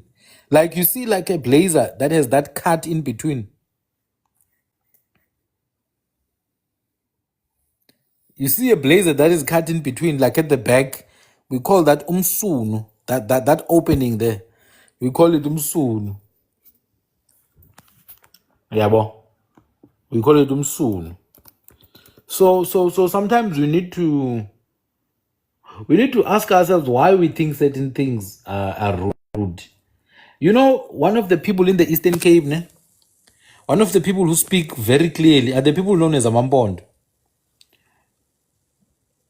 Yabona Mampondo, if you've ever stayed with them, you would know that they don't hide, bona. They speak clearly. Like these words, like msunu, mnundu. They will say them. They don't play Amampondo. I've lived with them. Hey, my dad. Isifebe kaloku, it's an animal, a hare, and then for figuratively, it's a fornicator, someone who's adulterous, but it's a hare, like unogwaja. It's called isifebe. That's the name of the animal, unogwaja. Yeah, bo. Sometimes isifebe is also called injagaz.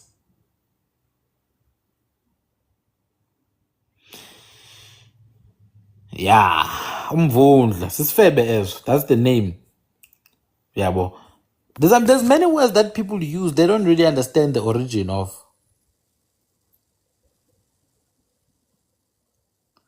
Nah, uyabona Titiba. I wanna address this thing of. I think so, not Dange. I think so, because sometimes people who change partners, sometimes they are called injagaz, yabo, which is a beach. Do you understand? A beach is called injagaz. A beach is a female dog, which is why is someone called a female dog? Because when it mates, it doesn't mate with one partner. It mates with multiple dogs. It's a free for all. If you've ever had dogs growing up, you know, Baba.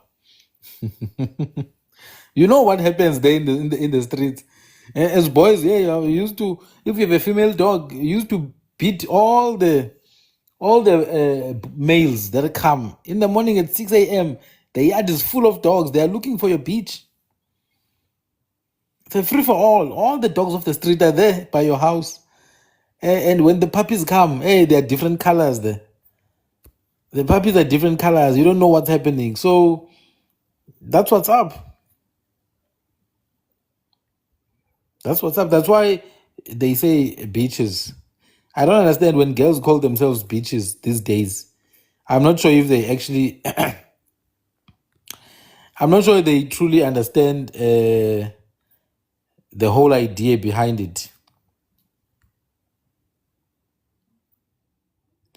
I'm not sure they understand the whole idea behind calling themselves beaches, because you're calling yourself a female dog. That's it.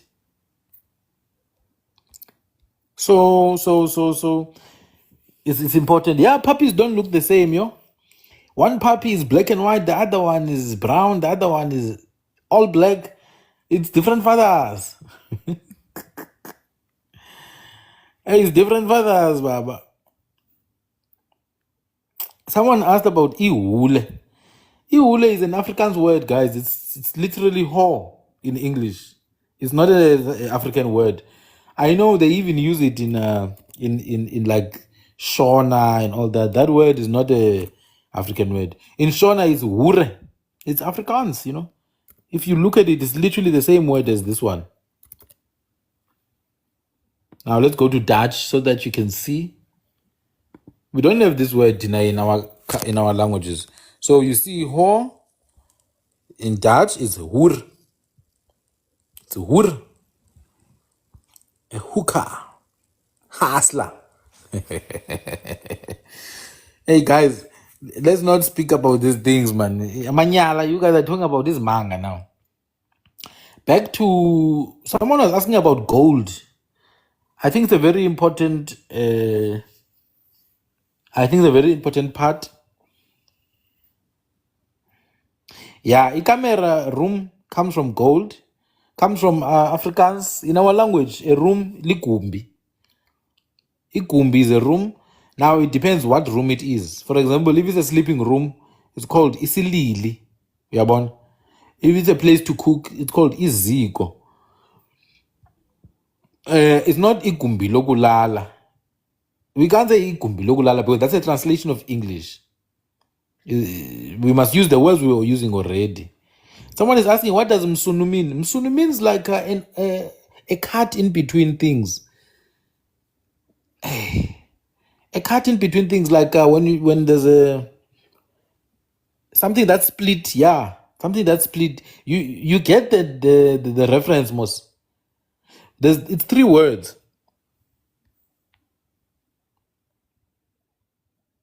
It's three words. Umnqundu, isnene, umsunu. Umnqundu is the back, isnene is the front, and then umsunu is something that's split. Like, you know what that refers to. Now, someone was asking, why are we respecting our language? Why are we using Isihlonipho? Now, remember, Isihlonipho are not for everyone. Isihlonipho, euphemistic language, is not for everyone. Like, you're not gonna use it with just anywhere. Yabo. It's used in a place where people understand the context. So not everyone must use Isihlonipho. Only people who have been given the, how do I put it, the permission to use Isihlonipho. Like, a woman is married into the family, uses Isihlonipho. Yabo. Boys who go to the initiation ceremony use Isihlonipho. Girls who go to initiation use Isihlonipho. Old Sangoma, people who are in training to become some Sangomas use Isihlonipho. Isihlonipho is also another way to preserve the old languages that we used. If we did not have Isihlonipho, you wouldn't know that women are called iziqwathi. You wouldn't know that men are called amanqensi. You wouldn't know that amanzi ngamacame and ilanga licami. You wouldn't know that igazi licobelo. But because now we have Isihlonipho, we can keep those records. And those records are able to connect us. Damn, these words are also found in Kora. They're also found in Kwinkia. So there is a positive element of Isihlonipho. Yabo. There's a very positive element of it. It keeps these old words. It's just that you must preserve the integrity of the reasons why Isihlonipho were created in the first place. Now, the people who demonize our language, that has nothing to do with Isihlonipho. That's a very colonial approach. Bubuqobhoka, ukuphucuka. That is the process of westernization, where our language was demonized. That, oh no, don't speak like this. That's a demonic way to speak. You're going to hell. But then they take our words to translate those things like hell and heaven. For example, heaven is Izulu, which means the sky. It has nothing to do with heaven. Hell is Isiwok, which is a pit that is used to trap wild animals. It has nothing to do with hell. Yeah, well. Anyway, back to the name for gold. The name for gold, I wanna start something. I wanna show you something. Those of you maybe who have not engaged with my content for a while, I understand. But I've spoken about those things quite a lot repeatedly. That's why I always encourage people to go and check my content from time to time. If you see here, I posted this 1 day ago, right? And then there are others that I've posted. But of all these videos, there's this one. It's called Embo. And then we talk about the Golden Meridian. Talk about Abambo. In this video, I discuss deeply gold and what gold is and gold mining and all that. But anyway, in Chivenda, there's a word, Venge.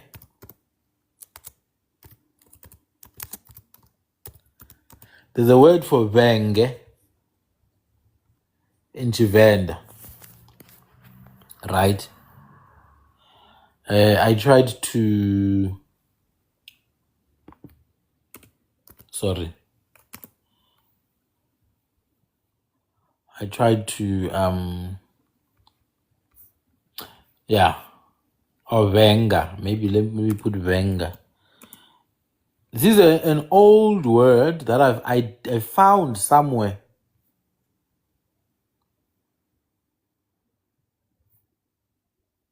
It's an old word.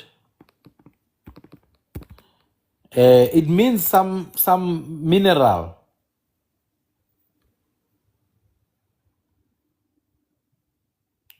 Okay, it's fine. I don't see it. I will explain what gold is.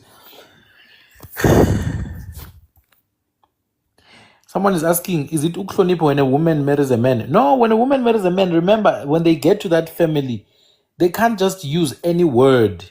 Thank you, Blue Moon. Thank you. They can't just use any word. I'll give you an example. If a woman is married to a family and the father of the husband, his name is Hlati. When that woman wants to go to the bushes, she can't say, I want to go to Ehlatini, because then she's disrespecting the father of the husband, calling him by name. That's a disrespectful way in our culture. So then the woman must find a way to use euphemistic language. Therefore, she must look for an alternative way for Ihlati. She can find the word ingete, which means Hlati. So she will say ndiyengeteni, or iya, which is a tree. So she can say, I'm going to emaciyeni. That is izihlonipho. When a person is going through the initiation of becoming a sangom, they can't call imbuzi. You can't use that word because imbuzi iyahlonitshwa. So you can say incamazana. You can't call a chicken, inkukhu. You can say imbabama. You can't call. There's many things that change. Even men, when a man reaches a certain stage, he must observe izihlonipho as well. Yabo, girls, it's the same. Boys, it's the same. There are ways that you find euphemistic language, and I promote this because I think it protects our language. This is not for every human being. It doesn't mean just because when you got married that everyone else must stop using the normal language. Everyone else still continues to use the normal language, but when you stop. This is exactly the case where Shaka respected his mother, Unandi. Instead of saying Mnandi, Umlilwana said Mtoti for the river, Umanzi Mtoti. Yebo, Amanzi Mtoti comes from exactly that. For example, now, when I say something is nice, if I don't want to say imnandi, I can say incutu. Now, let's go back to the question of gold. Remember, where gold comes from? Gold comes from underground. You find gold contained in an impure rock called ore. So to dig for it is called ukumba. And therefore, once you have dug it, it's something that has been dug. Imbiwa. That's the first name. Minerals are called izimbiwa. Izimbiwa, things that have been dug for. Mineral, because it has been mined. Mineral, mine. Imbiwa, right? That's the first thing. That's what minerals are called. The people who dig for those minerals are known as abembi or abambo from Mukumba. In fact, the gold itself is even called imbo in many cultures. To a point that our elders came up with sayings, izaci namaqhalo or izaga, with sayings that show the value of gold. They would say, ungalahli imbo ngophoyana. Ungalahli imbo ngophoyana. Don't throw away something that is very, very, very valuable, like basically gold, don't throw it away because of something that is temporary. So that is the first name of gold, Imbo.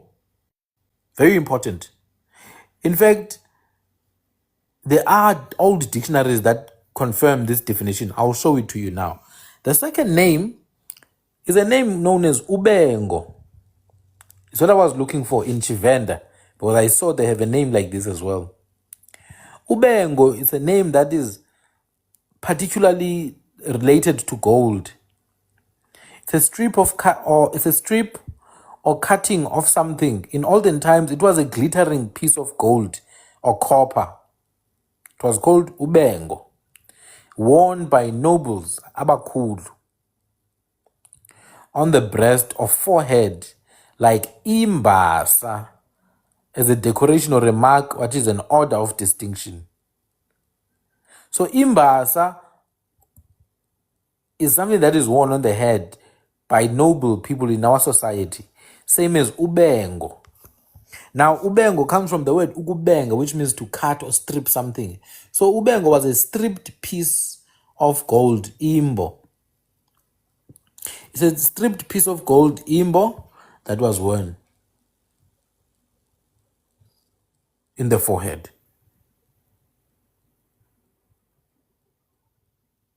That is the truth. Now, I'm going to go to another book. I hope they have a definition there for imbo. Let's see if I can find it. In fact, even here, there should be a definition. Meanwhile, I'm going to find another, a painting from 1770, of one of our ancestors who was wearing gold.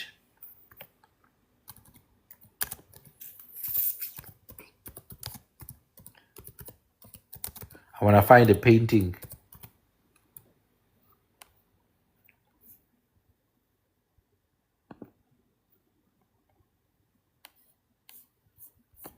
Okay, I don't see the pictures now.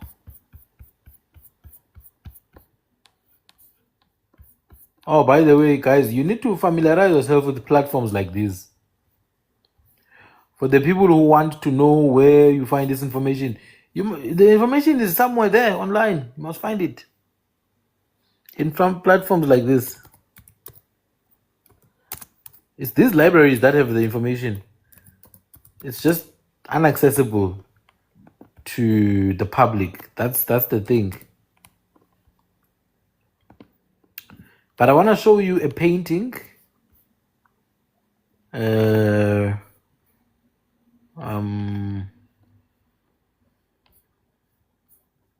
Let's see, maybe it's this one. Oh, by the way, this is a shield, a Xhosa shield.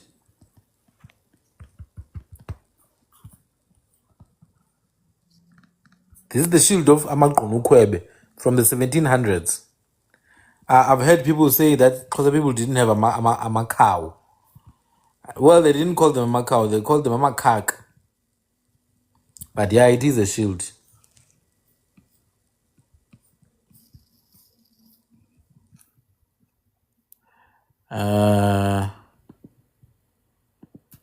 I think this one, there's a strip of gold here.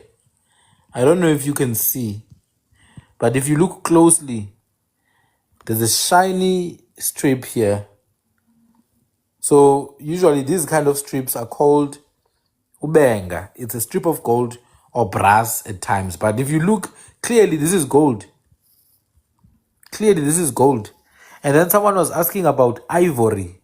What was ivory used for? This is ivory here. From the elephant, from the tusks of the elephant. Or the teeth of the elephant. This is ivory mixed with gold here. Yeah, and then in his hand, he has shield, spears. And then this is called ukuxakatha. When you tie it like this, it's called ukuxakatha. And then here's inquma on his head. He's wearing inquma. And the earrings are known as amacici. They didn't come with Europeans. We already had these things. Amacici. You see? So I don't know what these people are told that we didn't have. For you to be able to make these things, you actually have to have a refinement process. You must know how to mine. You must know how to purify. You must know how to forge. You must know how to make shapes. So Gauta is not an indigenous word. Even in isiXhosa, that word exists. Gauti is not an indigenous word. Gauta is not a real word. It exists in isiXhosa. Igauti. Let me show you.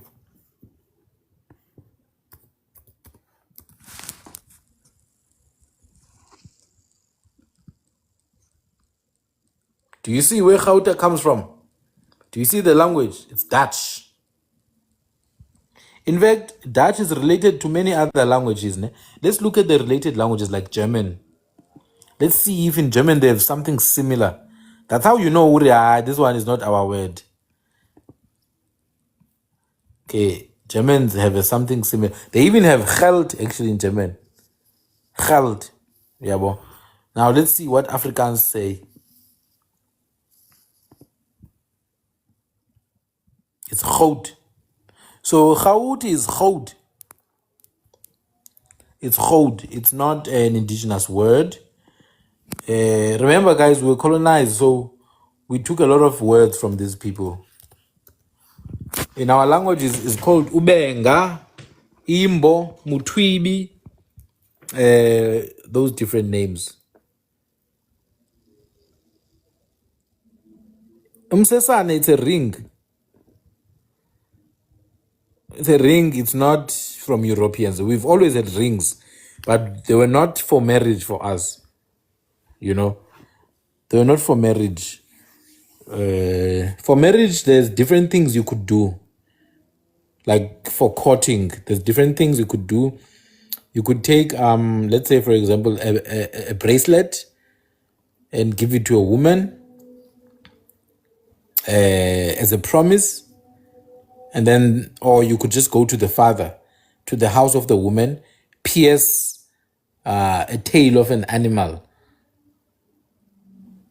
A tail of an animal at the center of the house with some gifts. The family will know there's someone who's asking for the hand of their daughter. If the family see your gifts and then they don't take them, they are rejecting you. And if they take those gifts, they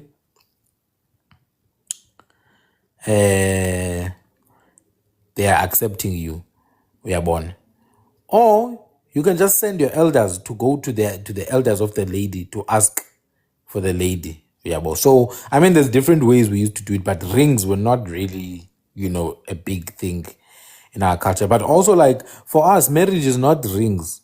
Marriage is much deeper than just rings for us. A marriage person, you saw them in how they dress. You saw them in the kind of hairstyles they used to do. A married person, it's how they dress, it's how they dress, the hairstyle they do, where they sit in ceremonies. Those things would tell you, yeah, this is a married person. But also there's a massive ceremony that takes place. Sometimes it takes a week. Wedding ceremonies for us were not like a one-day thing. They would take days and days and days to finish. So that's very important to note. Very important to note. Indy is asking for where I get this info. You see, if I can do that, I will never finish my live. If I can do that, like telling people, okay, guys, you can go to this, I will never finish my live. People want to know where the info comes from. They pay for that. They join my program. There's a program I do. People pay 250 a month and they have access to everything. Yeah, but so I will never get to my points. There's like maybe 1,000 sources I get these things from. So now I must go through every book that I see. You see, for example, here, there's at least 15 books that are open. So now I must go through everyone. Oh, guys, for this one, you must go to this place. For this one, you must go to this. See, this is the bloodline of a Mampond. All the way. all the different houses of Amambond, all the different nations. Now I don't even remember where I got this. It's been years. And then there's another one here that talks about the old groups of the Cape. You see the Kochokwa, you have the Kurikikwa, you have the Strandloopers, and the Gurikhurikwa. And then we have another one that talks about the Tram here, and the Heikum people, and the Hichware. See the Hichware, known as Amashwau. Then you have another one here that talks about the different groups. Olaw, Osukwini, Omtwa, Osandlalanga. I'm just trying to show you. We have another one, one. Another one that talks about another thing. Another one. I've got unlimited resources, but I can't, unfortunately, I can't be sharing. I would never finish. So there's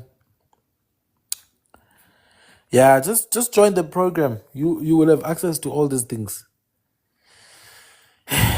My people, I think I'm gonna stop now.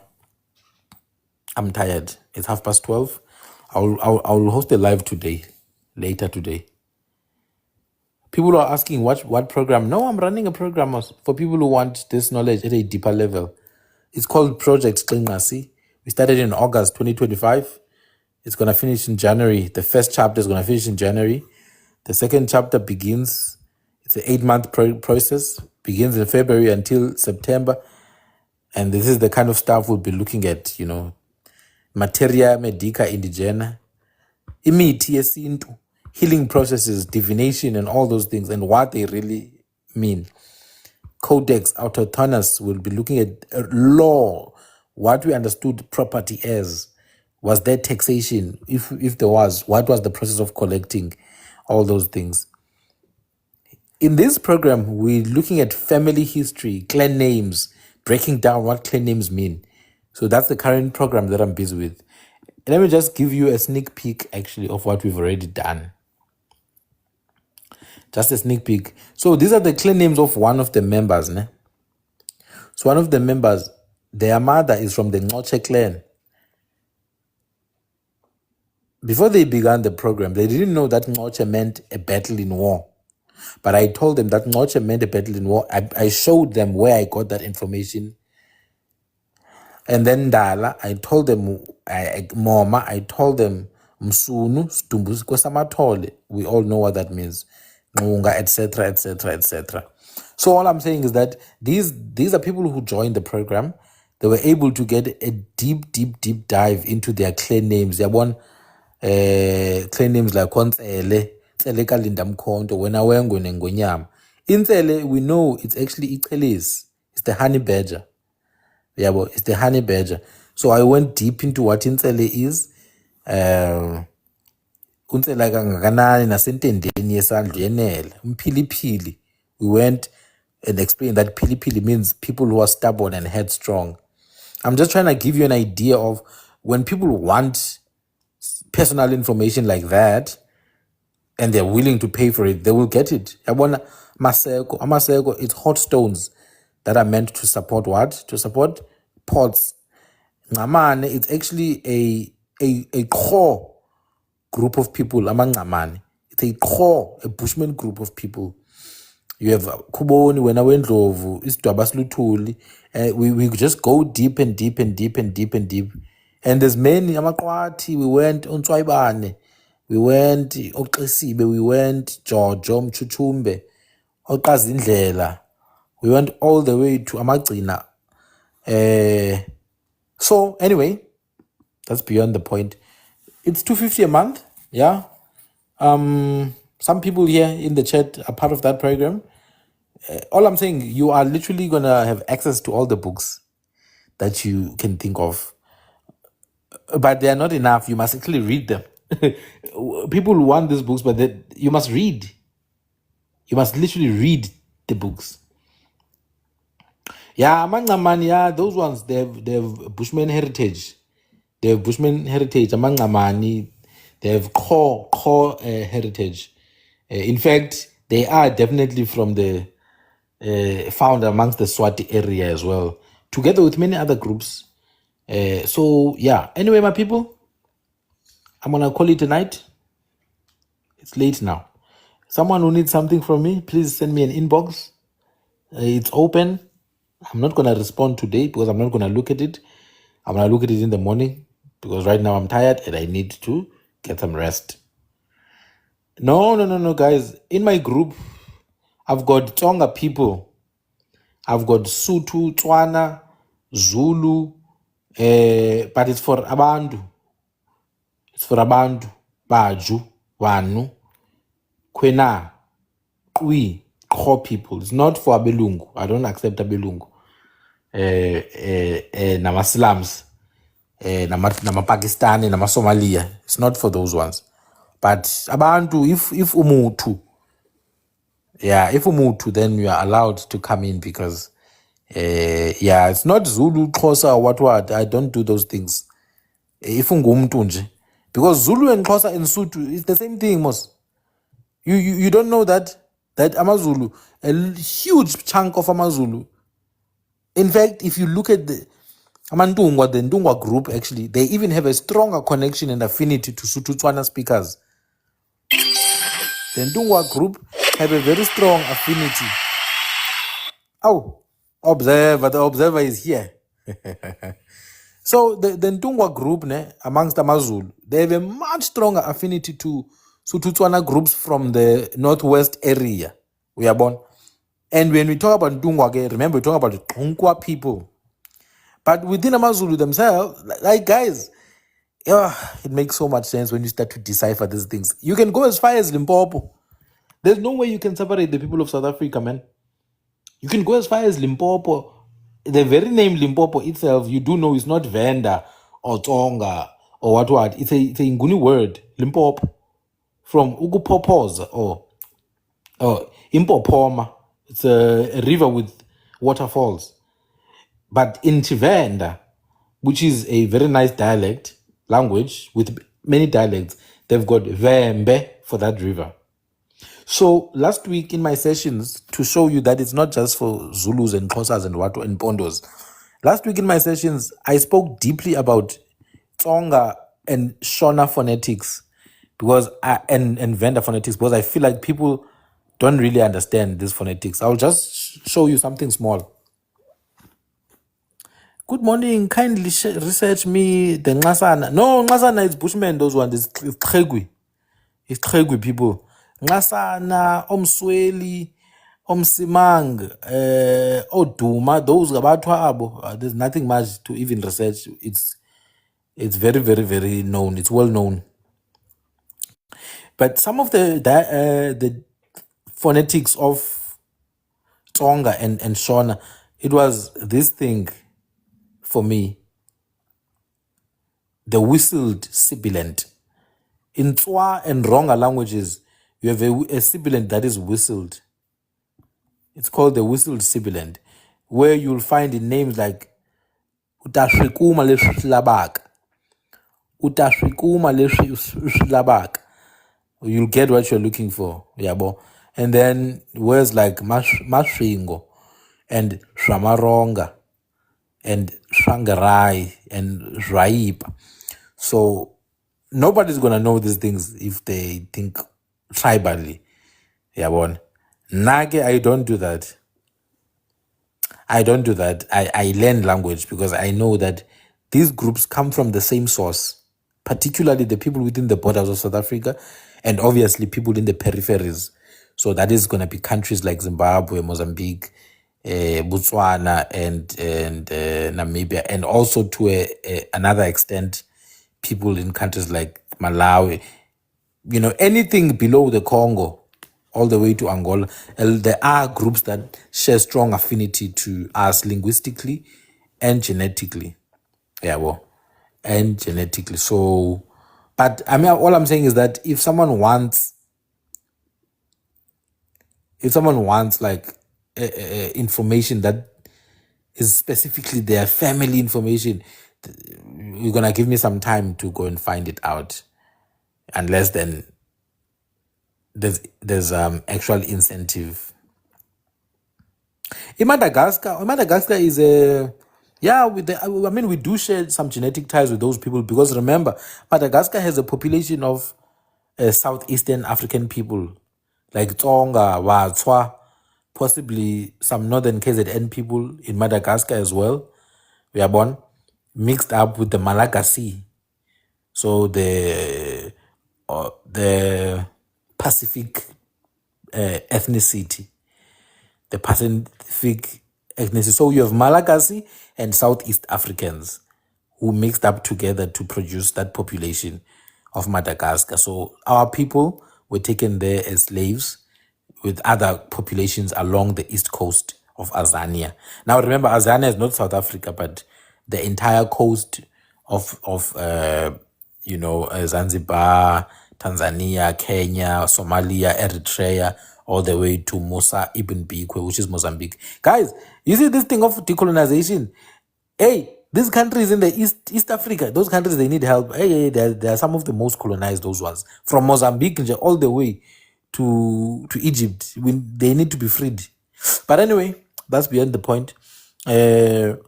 So, my people, I'm hosting a live today, probably at 11. I'm going to start in the morning, maybe until 1:30. 11 and 1:30. I'm going to talk about the Khwe people on the eastern part of South Africa. That's what I plan to do that with this live. But I guess, the wind blows where the wind blows. But I'm going to talk about the West people, the Khwe people in the east of the country. That is to say, Khwe people in Eastern Cape, Khwe people in Lesotho, Khwe people in KZN, Khwe people in Mpumalanga, Khwe people in Limpopo. Why am I talking about that? Because there's obviously an agenda to, try and hijack the whole Khwe people thing. Like there's an agenda to hijack it as this anti-black thing. So now we're gonna look at people like Bomalachi, which are Tsatsi people. We're gonna look at Bakhatla. We're gonna look at Batlokwa, which we know these are Kora descendants. We're gonna look at Batlaping and Barolong and Bafukeng. We're gonna look at KwaZulu, Okulu. We're gonna look at abakwanxele, abakwamsweli, abakwamsimanga, omaseko, amantungwa. We're gonna look at abenguni. Then we're gonna look at in Eastern Cape. I'm gonna start with Osukwini, the Cham, Amasukwini, Amagwashu, Amagqunuqu, Amagqunukhwebe, Amamfene tomorrow, my people. So 11, 12, 1, 2, maybe 1:30, 3 hours, yeah. So please join, prepare questions, and I'm gonna take some time to break down the words like Owushe, Amabhaca, Owushe, Omadzikane, Owabane, Okhalimeshe. We need to break down those words and understand what they mean and who these people are. So 11 a.m. Please set a reminder. I'm gonna create a live event. My laptop is dying now. I'm going to create a live event, and please just say you are interested in the event. I'm going to create it literally right now. When I drop here, I'm going to create a live event for 11 a.m. So, yeah. Mna ke ndingusandile isizwe samamfene. Ndinguhlathi, ndingulisa, ndingucansi, ndingusanzanza, ndinguhlangomvelweni, ndingusandlalanca. Ndingumwandla, ndinguluncu, ndingumando afikela uhlangeni. Ndingumanilelwa zintombi zithi mfo khawundizeke. Ndinguhlangomvelweni ke. Umabona bulawe ngathi ngumthakathi. Phala kuhle ngoba le ndlela iyehlela. Ndingowakwamayikana wakwavimbisa wakwarhwala emgodleni, ndingowakwageqa amatye, wakwapheka iphemphem neqhakuba ngenxawana. Nna ke motshweneng, ke motho wa motshwene. Ke motho wa kgiba wa kgamadi ya phofolo. Lelimi lintshu kgoma ditlhare. Ndizalwa ke emanzothweni konyelenzi komaphango kongxale kongxangenxanxasini koxuxa koxham kowele. Liyobe phambili impunzi ngasemva ngumtya nethunga, intombi yasemanzothweni. Nguntsiba nkulu kayuthu, nguntaba kahili, ngunabele emntwini, ngusiqa somile somelezwana zintshaba. Sisihlobo sikagcaleka, sisihlobo sikakhawuta. Sisihlobo sikamalangana sikatogu.